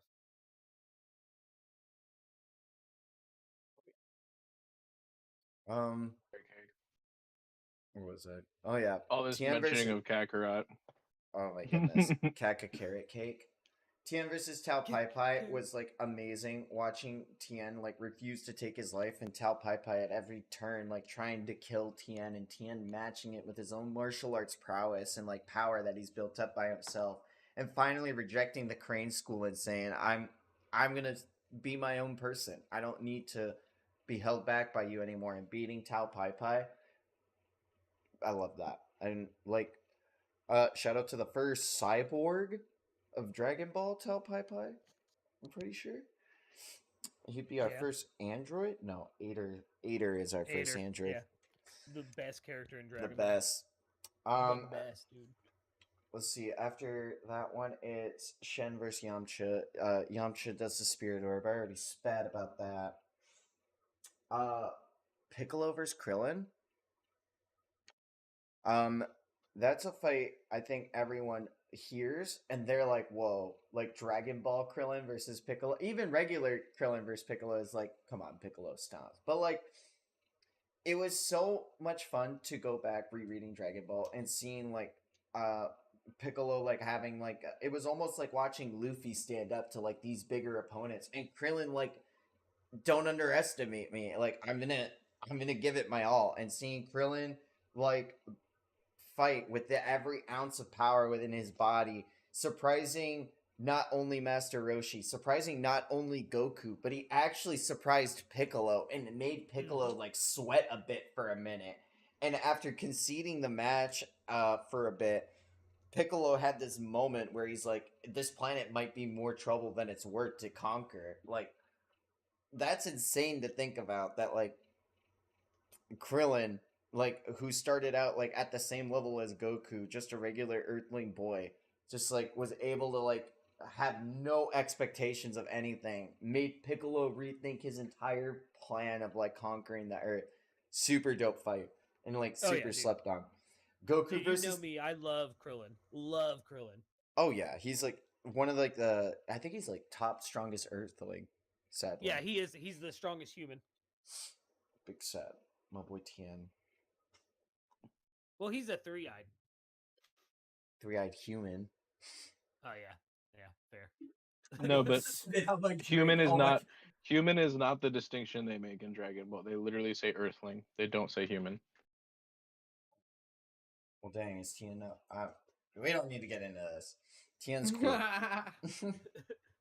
So we don't need to start having this. And long Tien episode. actually fights Goku in this next fight, and it's super duper cool because if we do remember from the 22nd World Martial Arts Tournament when Goku was a child, Goku lost to Tien, like straight up, like he got mollywopped. And I mean, it wasn't like that. Like they were very close, and it was just for reach that Tien had beaten Goku. But in this match, Goku was matching Tien every step of the way, and Tien even called him out on it and said, "Hey, you're holding back on me. Stop it." And Goku's like, "I'm surprised you could find out." And he takes off the blue part of his clothing, and that was like the first time we ever saw like weighted clothing. And like Krillin and Yamcha are like, "What are you doing wearing this stuff?" And he's moving around the ring so fast, like just like blitzing Tien. Then Tien uses Shadow Clone Jutsu to like try to match up with Goku's speed, but Goku immediately figures out the problem with the technique of splitting up your power. Like, Akira Toriyama was like just having so much fun, like just pulling different tricks out of his bag, and Goku being able to meet every new obstacle that came in his way and making Piccolo sweat. Oh my god, bruh, that was like, oh, it was so good. Then we had Shen versus Piccolo, which is actually Kami versus Piccolo. And when they start speaking Namekian and all that, that was really cool. But it's what sets up the stakes for the rest of the tournament is that Kami is actually the deity of Earth. And Kami went into this battle thinking, well, we don't have to beat Piccolo. We just have to seal him. So he went in using the secret sealing technique, the Mafuba, that was used on him 600 years ago. And then bing, bong, bam, it didn't work. And Piccolo was like, haha, fool me once, shame on me. Fool me twice, I'm gonna do it back to you. And he sealed Kami away instead. And as he put Kami in this little tiny jar, the deity of Earth, he looked at Goku and ate it in front of him and said, guess you'll have to kill me to win your god back. Not knowing that if you kill Piccolo, you also kill Kami. So, like, how is he gonna win this fight? Like, how do you come out of the stakes are up there. If Kami dies, you don't have Dragon Ball. Like, you can't bring anyone. So, like, the ending of that fight was like, it's over. It's done. What are we going to do? And then the coup de grace, Goku versus Piccolo, is one of, like, my top 3 favorite fights in all of Dragon Ball to this day. I cannot talk about that fight enough. The beam struggle that's mimicked back in Goku versus Vegeta and Gohan versus Cell, like, started with the Goku and Piccolo beam struggle when they were freaking Piccolo going giant form versus Goku in the way that Vegeta used his Ozaru form to fight Goku in a smaller way. That was like the first time Piccolo used his giant form against Goku. That is originated from the 23rd Martial Arts Tournament. And like, it's just like seeing Goku persevere through everything just to land that one decisive blow to win. Like, seeing I don't want to spoil everything from this fight. There's so much to watch that, like, if you haven't watched it before, it's worth at least a watch through. But seeing Goku take the W for his first tournament ever, and, like, the joy on his face, not from saving the Earth, not from getting the girl, but, like, winning a tournament. Goku jumping in the air and just, like, sprawled out, like, I did it! I won one! Like, that's been his goal, like, ever since he was training with Master Roshi. Was like, I want to be the best of me. I want to prove myself, and when I want to win this tournament, I know I'll be there. And, like, to cap Dragon Ball at the end right there to, like, see Goku win his first tournament was so good. World Martial Arts 23rd tournament is, like, probably my favorite tournament arc in all of tournament arcs. I would have to agree. It's solid as fuck, man. Like, it's so good. I think I like it more than Dark Tournament. And I mean, like, I know that that's, like, saying a lot, but, like, the character development Toriyama presents towards the end of his manga is, like, so good. I can't. I think it's crazy that none of us said Dark Tournament. I wanted to let y'all pick it, so I didn't. What? Okay, hold up. The rest of this stream is going to be us grilling you because you have not seen the Dark Tournament. You haven't seen Dragon Ball, man. No. Oh, man. Heaven's Arena, which is another of Togashi's, like, tournaments. But you haven't seen Togashi's best tournament arc. Hakusho. Bro, were you locked in a cage as a child? We're like the same age. Were you locked in a cage? I wasn't allowed to watch SpongeBob as a child. Holy shit. Yep. So, when when it comes to what I could intake, the closest thing to anime or I guess the only anime that I wasn't allowed to intake as a child was Pokemon. Classic. That was it. I remember getting dropped off at my aunt's house early to watch Pokemon before school, and then she'd take us to school. Like, I remember the Indigo League. That's a tournament arc, right? Like, I don't remember the only Pokemon that I remember specifically are the movies, like the specifically 2 movies, and that is Mew versus Mewtwo and the movie with Lucario. Those are the only 2. You don't remember Entei and the Unknown? No way. Dude, that's such a good fucking movie. No way. Pokemon the movie 2000. Pokemon the movie. Dude, that one with Entei and the Unknown makes me fucking bawl. No, yeah, the Entei movie Mew was. versus Mewtwo. What about? That's the one. Yeah, Mewtwo Strikes Back is peak. Makes the Pokemon cry, bro. Yeah, Nah, I okay, so cried what? like a baby. The Jirachi one, and then Destiny Deoxys. Like, Oh there's my some god, good yes! Pokemon Destiny movies. Deoxys is so good too. With Oh, Rayquaza, just like, yes! oh, dude, oh We my need to have a goodness. Pokemon watch party. Oh my god, hold up. Yes. You're welcome. No, but we need to have He said, we "You're seriously no, we seriously need to have a Yu Yu Hakusho, like not just a live action, but like an actual you, because we need to get you through that shit, bro. The Dark There's no Tournament way. is goated. It is It's the like the gold peak of standard. tournament art. It's up there. I I'd bet. put it up No, there with it the is literally 23rd. no, Like, it literally became the gold standard. Like this is what defined anime like tournament arcs moving forward. Like the manga Interesting. was a whole thing, but this is literally, and this was back in like what, like 94? Like this was, Yeah. I was 1 years old when 1 year old when this came out, and every single tournament arc that I saw that came after this was essentially modeled off of what this anime arc did right.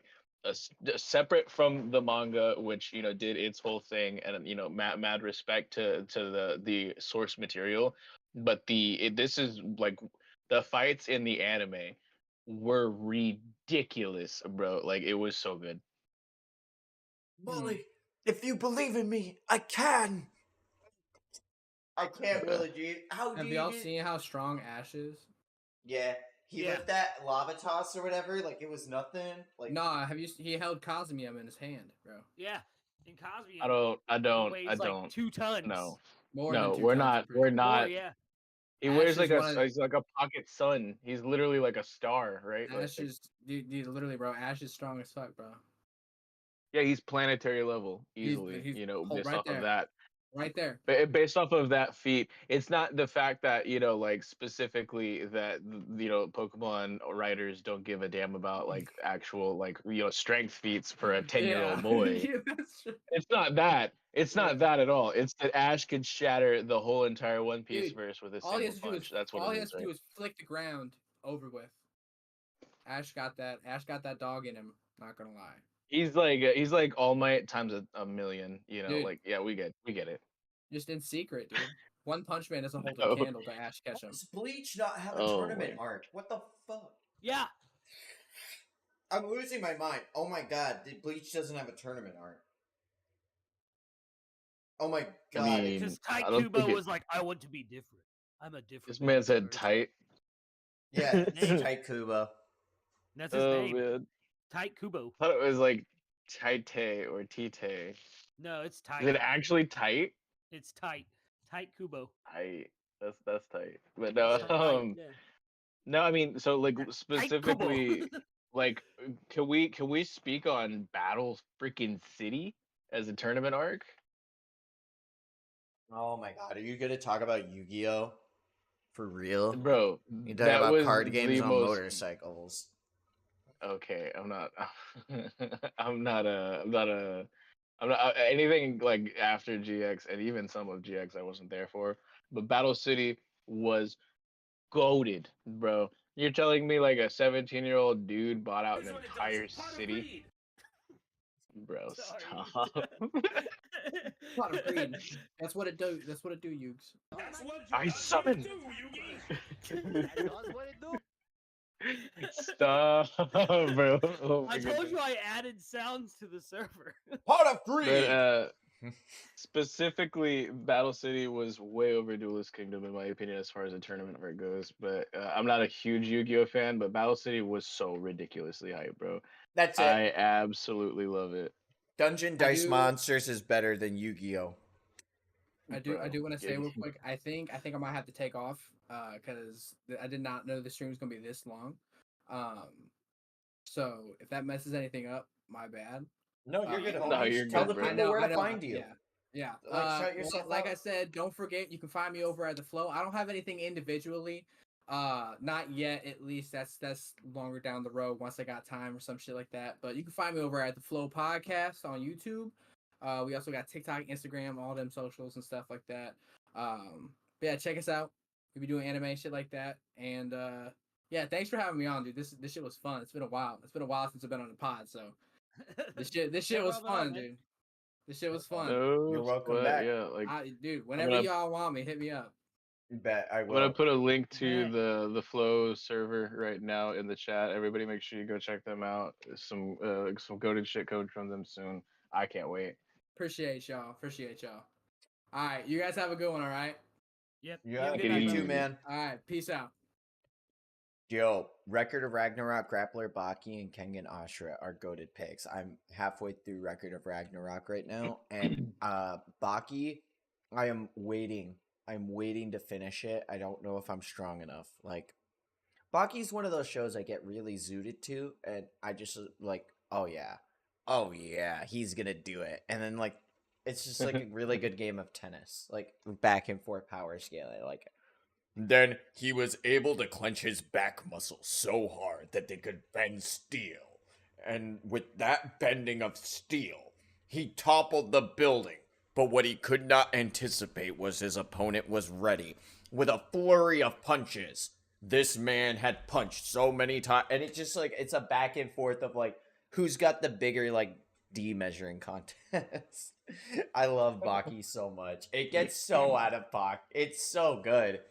I can't. Good old Baki Hanma. Yeah, that you did all on ma. Little DPS reference if y'all got that. Everyone knows Daddy Fat Snaps, right?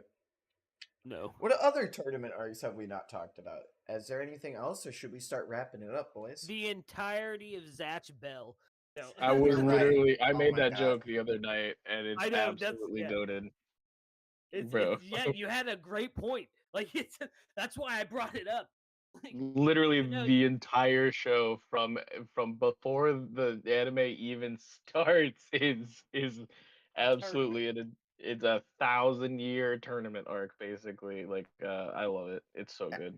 And we have to thank Zatch Bell for giving us one of the best sounds on TikTok. Boing, boing, boing, boing boing. Bro.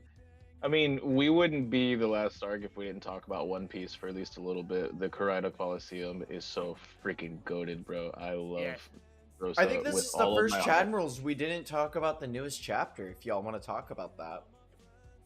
I mean, I still got some other tournament arcs, like holstered up. I had like 12 different options to pull out, bro. Like, Dude, bust through them. but We hear some. we definitely can.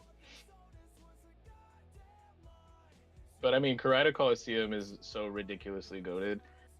Getting like the Sabo reveal, getting to meet like all of these different races and see their and different Dog walks of Chin life Chow. and seeing. Oh, Dude, for sure, bro. I remember Getting to everyone see.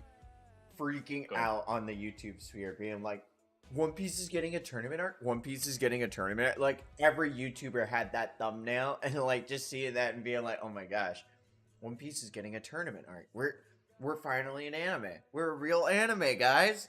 Let's go. There Yeah. was so much shit going on in Dressrosa that I didn't even realize it was a tournament arc until I was finished. I was like, holy shit, that was a tournament arc. Like, It was so well done though, like with Yeah, dude. Bartolomeo just walking out there, unzipping and just hanging it and taking a leak as soon as he gets introduced. The cannibal himself, with Rebecca just curbing dudes and going the pacifist route and just ringing them out left and right, with and Soldier and like the whole moment with her underneath and whatnot when Luffy's just like, oh yeah, cool, I'll eat your lunch, no sweat. And then she doesn't have anything to eat and he's just like, wait, you're not gonna get hungry? And she's like, I don't get hungry anymore. And I was just like, oh no, bro. Oh my god, the King's sheer- Punch in Dressrosa as well, like the charging guy. Oh yeah, uh, King yeah. Elizabeth the second. Elizabeth the second, yes.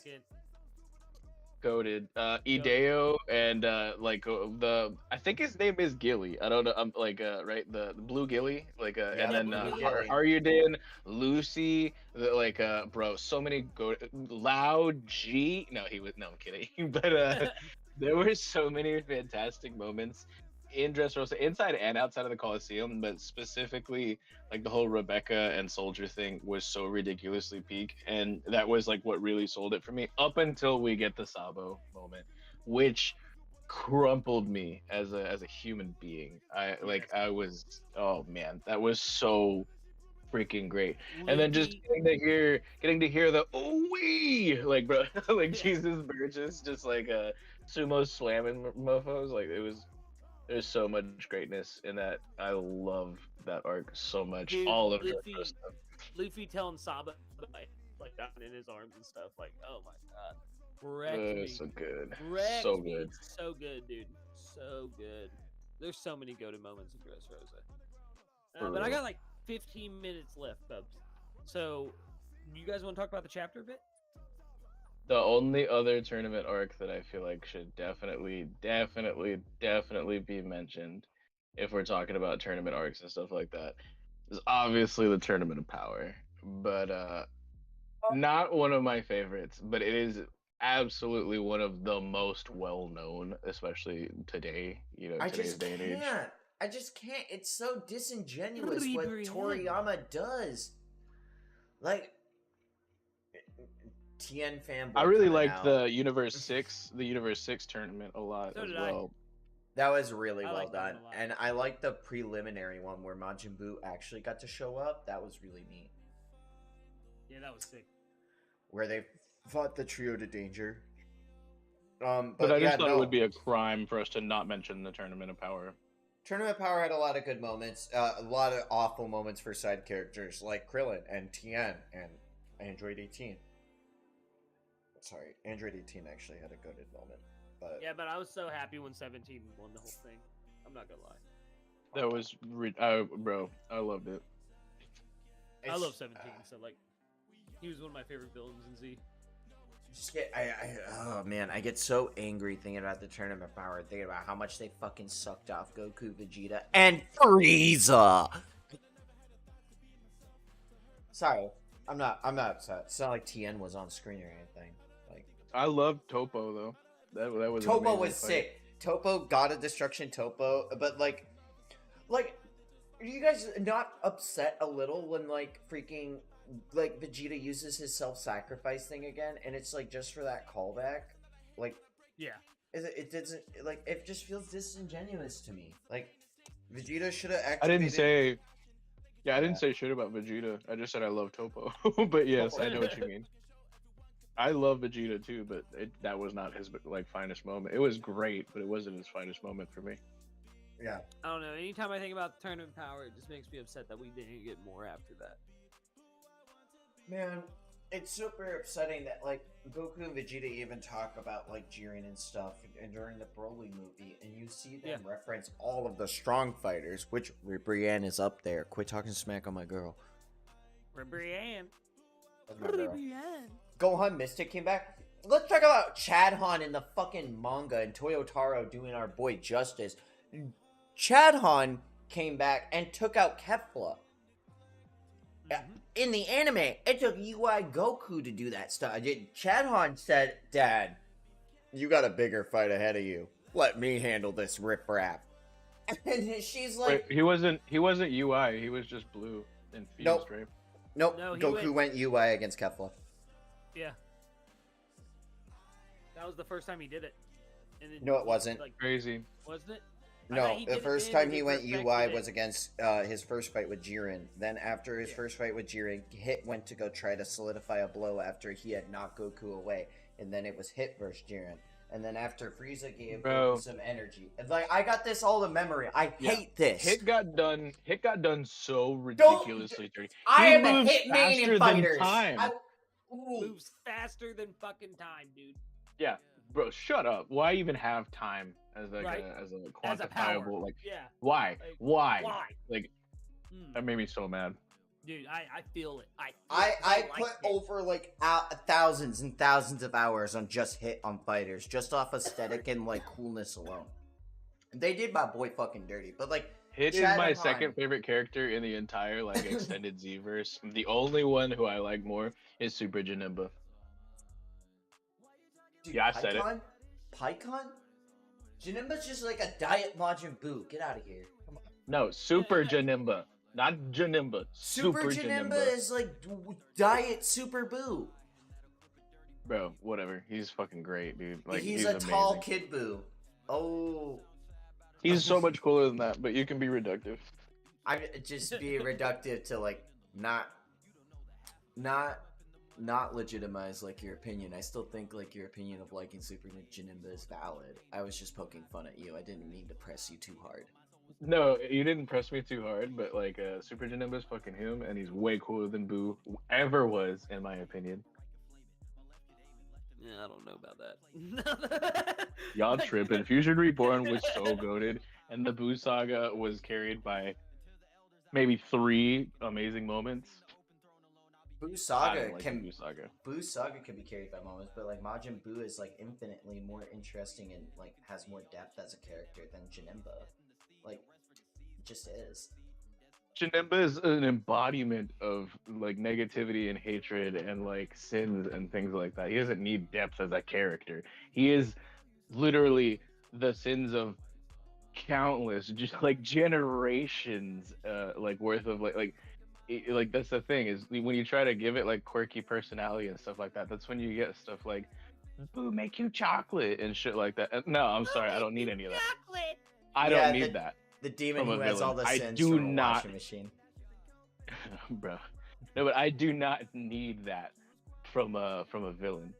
Like I was totally fine with like just Super Janemba being like this like basically speechless null like just negative entity.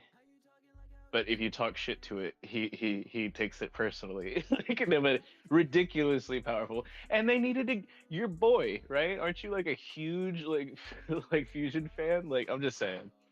I am a huge Fusion fan, but like, I'm just like not gonna like not call it out as I see it. It is what it is. I am Hi- not a huge Fusion fan. Janemba is a very cool looking villain, but when you boil it down, I just think he's like a diet Majin Buu.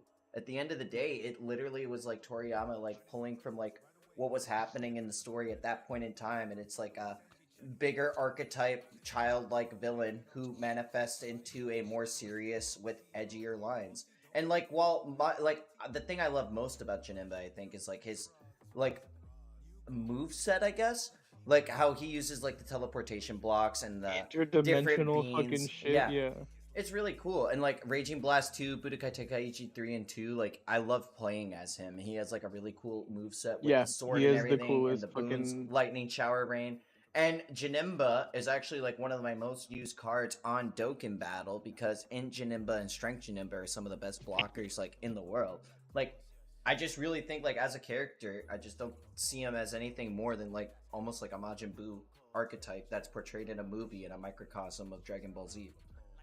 See, you see him as Diet Majin Buu. I see him as Sparkling Majin Buu.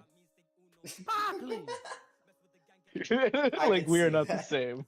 We are not the same. but, Nah, I'd win. Nah, nah, I'd win.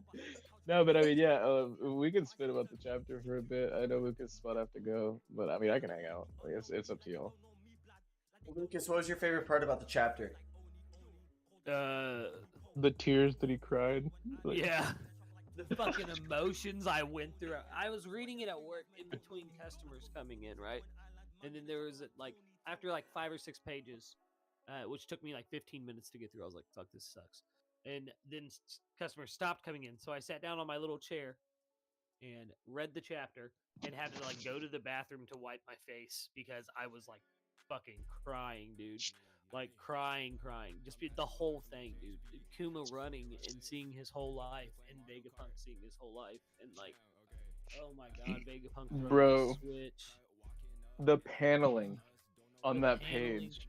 You know what page I'm talking about, but Yeah. oh my god, dude, that was probably one of my favorite pages in all of One Piece that I've read so far. I've not Yeah. read every single chapter of the manga. I was anime only for a while, and I've gone and read through a bunch of arcs retroactively. I have not read every single panel in One Piece and seen every single page, but that is probably my favorite page Dude, that I've the ever seen in One Piece. grayscale- The grayscale when Vegapunk's throwing the switch. Like, my Ugh. fucking heart The breaks. line. You can see like the tears in his mustache and stuff like that too. I'm Yeah. just like, oh no, bro. What's that, Cody? Like as someone who's had like really not good mental thoughts and like has had struggled mentally with like really bad thoughts and such like that, I've had this like thought that like I'm just like putting everyone through like really bad shit, and like it'd be better if I would leave it.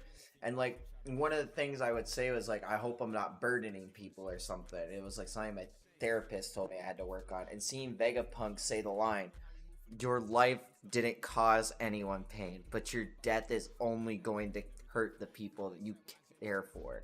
Do you understand, Kuma? You're a hero too." That shit fucking broke me. Like, that is such a line to say and hear. See Vegapunk weep while he's saying it, and like Kuma with a smile on his face is like, "Thanks, Vegapunk." Like, I can't, like, That shot Vegapunk so high, in my opinion. Like, I was thinking he's moved into like for my so top long. 20. Like, I was so on the fence about Vegapunk. I'm like, Same. because I thought he was bro. gonna turn out to be like a world government dog. I really thought he was. And I've never, like, this is Odin levels of, like, turnaround for me. Like, I'm so happy I was wrong. I was so happy because, Dude, my yeah. god. Completely agree. I was talking so much shit about him on my stream with Hime the other day, and He's like, I take it all back. I do, man. Because at first I thought he let his scientific nature cloud his morals at times, and then when I saw him throwing that switch, man, it just got me. And then I think my favorite moment, though, to answer the original question from the entire chapter, was the ending. And Bonnie finally getting to see all the letters her father wrote her. I'm getting choked up, boys. I ain't gonna lie. All the letters that her father wrote her, and then that he wanted to wish her a happy 10th birthday. Like, It's gonna crush me, cause and Tekking like brought this up in his video, and like I brought it up in VC, like last night. What was there? But the first chapter that we got of 2023 is Kuma shooting towards the red line and hitting the red line, and he still hasn't gotten to his destination. Still to this day, like all these chapters later, and that is gonna hit so hard. We know he's going to Egghead now at this point. When Bonnie says like, "Dad, I'm 12, you know, like I made it, like we can finally travel the world together." Oh, bro. No, bro. Do you think that Kuma's gonna use the bomb inside of himself? I think I heard this Tekking mention this to like kamikaze on Saturn. I know. Yeah, so in Dak's live reaction, we were talking about it, and somebody just had the nerve to say Kumakaze, and I was like, "Oh, stop it! I want to ban this man. I want to ban this man." I've actually like, I've been really, I don't like thinking like this, but Kuma is a very tragic character, and one of the theories that me and Den, shout out to our captain Den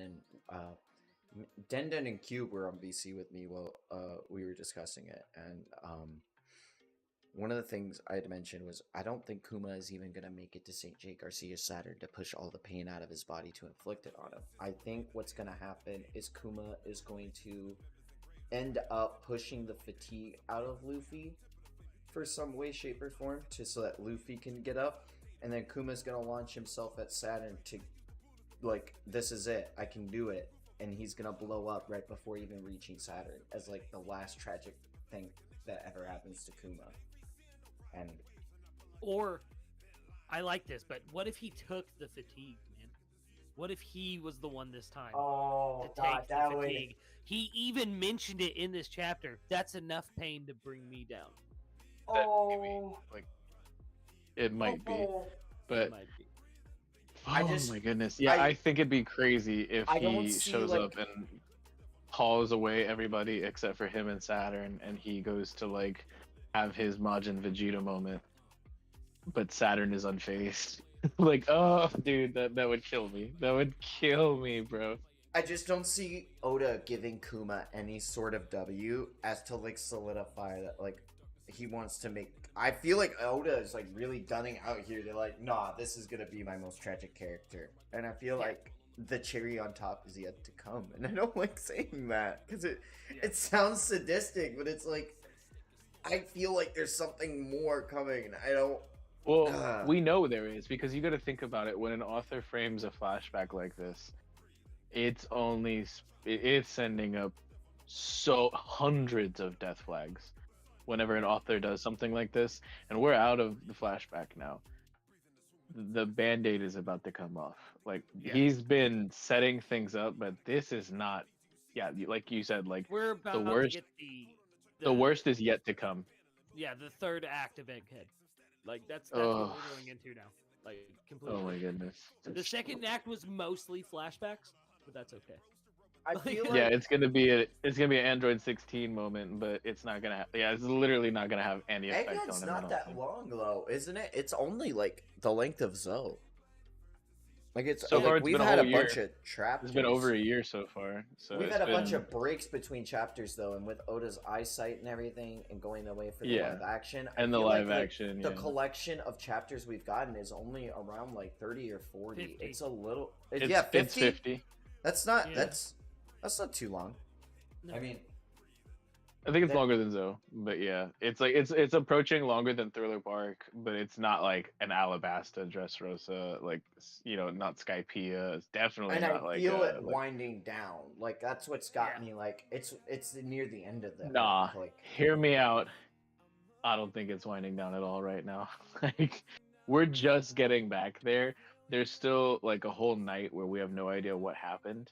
And then there's still the actual incident that is about to go down. Blackbeard versus and- Luffy, yes. It's not gonna. I don't think that's gonna happen. But Really? I don't think we're anywhere near the actual end of this arc. Like, but this is not necessary. I feel weird calling it the Egghead arc because so much shit has happened not on Egghead.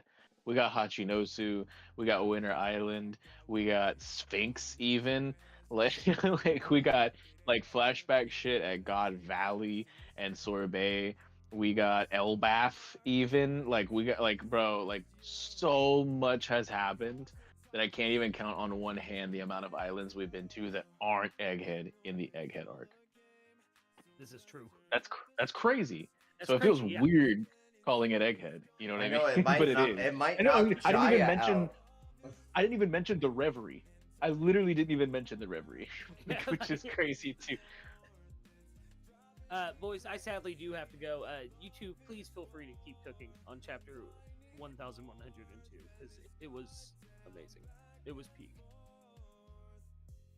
But yes, Oh. I'm calling it, boys. I will talk to you both later. Well, Take it easy. Have a good night, Lucas. You guys have a good night and happy holidays. Happy You too, bro. holidays. Bye. Merry Kwanzaa. Yeah, Lucas, as well as myself and a few of the other individuals at the last arc, are taking a bit of a hiatus. We still want to do these like chill bits and stuff for you, but as far as like our main like themed streams and stuff like that, and a lot of our guest like streams, we're kind of taking a chill pill until the new year. So if you do want to catch up with Lucas, stay in touch and whatnot through the holiday season, as well as myself and all the other go to the last arc, make sure you join the Discord link in the description, and we'll still be spitting there and whatnot, but we will have a little bit of a lighter YouTube presence just up until we get through the holidays, spending some time with our families and whatnot, and then we'll come back to you guys with a whole new TLA experience for 2024. We don't got to wrap up or anything. I just wanted to make sure we say that, well, like because Lucas didn't do it in outro. I was about to say that. I think this is a good place to wrap up, though. What do you think? Yeah, dude, I'm chill for whatever. And I Why can don't you watch let you the play people more, know? or watch more Doctor Who, or watch you play more Hollow Cure. Let the people know where to find you. Like, I think Group 2 returns Tuesday? I think they solo or That's something. true.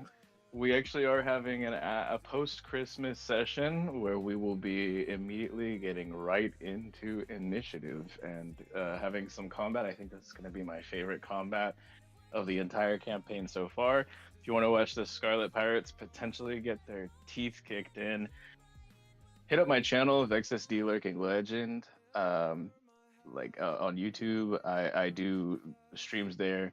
They're pretty scuffed, but we're getting there. If you like One Piece D&D, catch me there. Also join the Last Arc Discord like I was just spitting, so you can maybe join some of your own campaign that we're putting together, some new ones pretty soon. I think there's a Fallout campaign happening soon with our Frontline Combatant, Brother Dill, ChillDill, formerly NoChillDill, formerly Hat D Tory, aka King Calm, aka Duty Gong. an absolute goat in the community, and I can't wait for him to start DMing. I've seen so many people pick up the mantle, and I believe he's trying to get Cody to actually be a player in that one. You can also catch me as a player myself in Cody 8 Saturday nights at 7 p.m. EST. Cody 8 ATE is so ridiculously goated. My guy Renchi is it's one of my favorite characters I've ever played. I have such a blast with the crew. Cody's an amazing DM, so definitely go check him out on his Twitch. Link also in the description. But yeah, that's like enough from me. Cody, you do the you thing. Hello, y'all. It is I, the special great sorcerer of the last arc. Throughout the heaven and earth, I alone am the coping one. And if you want to find more hot takes of mine, come to the last arc Discord server. Link in the description below, where I have been posting a couple theories here and there, like what is Judge cooking? What's up with Green Bull? I have a lot of really like weird theories that I have been really proud of that I've been cooking on and turning into TikToks. If you want to come watch me play God of War again on Twitch, Valhalla has been on hiatus for a little bit because like when to stream when I'm not working. When am I not working? Now. So, Cody 8 returns Saturday. We are looking forward to what is going to happen in the cave with Crate. What's going to happen with Aaron? Am I missing the VOD for this episode? Who knows? We'll all figure it out. It's crazy. We'll all figure it out. Who knows? It's because there's no. It's because there's no shell service in the cave. That's why. There's no shell service. Like you guys will have to Lynn.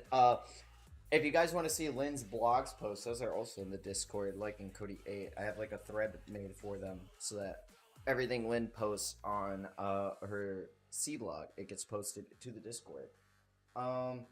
We have a lot of awesome other groups in D&D that are happening that I would love for you all to check out. Like I just got to check out the game Dire Regulus is in with Kev and all of them and Blinkas. I love that. I loved watching Group 2 on Tuesday. That was a really cool time. Like absolute goats of the community. So this is it. We are signing out. This has been the Last Arc YouTube channel. I gotta remember how to end stream. Stream. Take it easy, yo. Stream.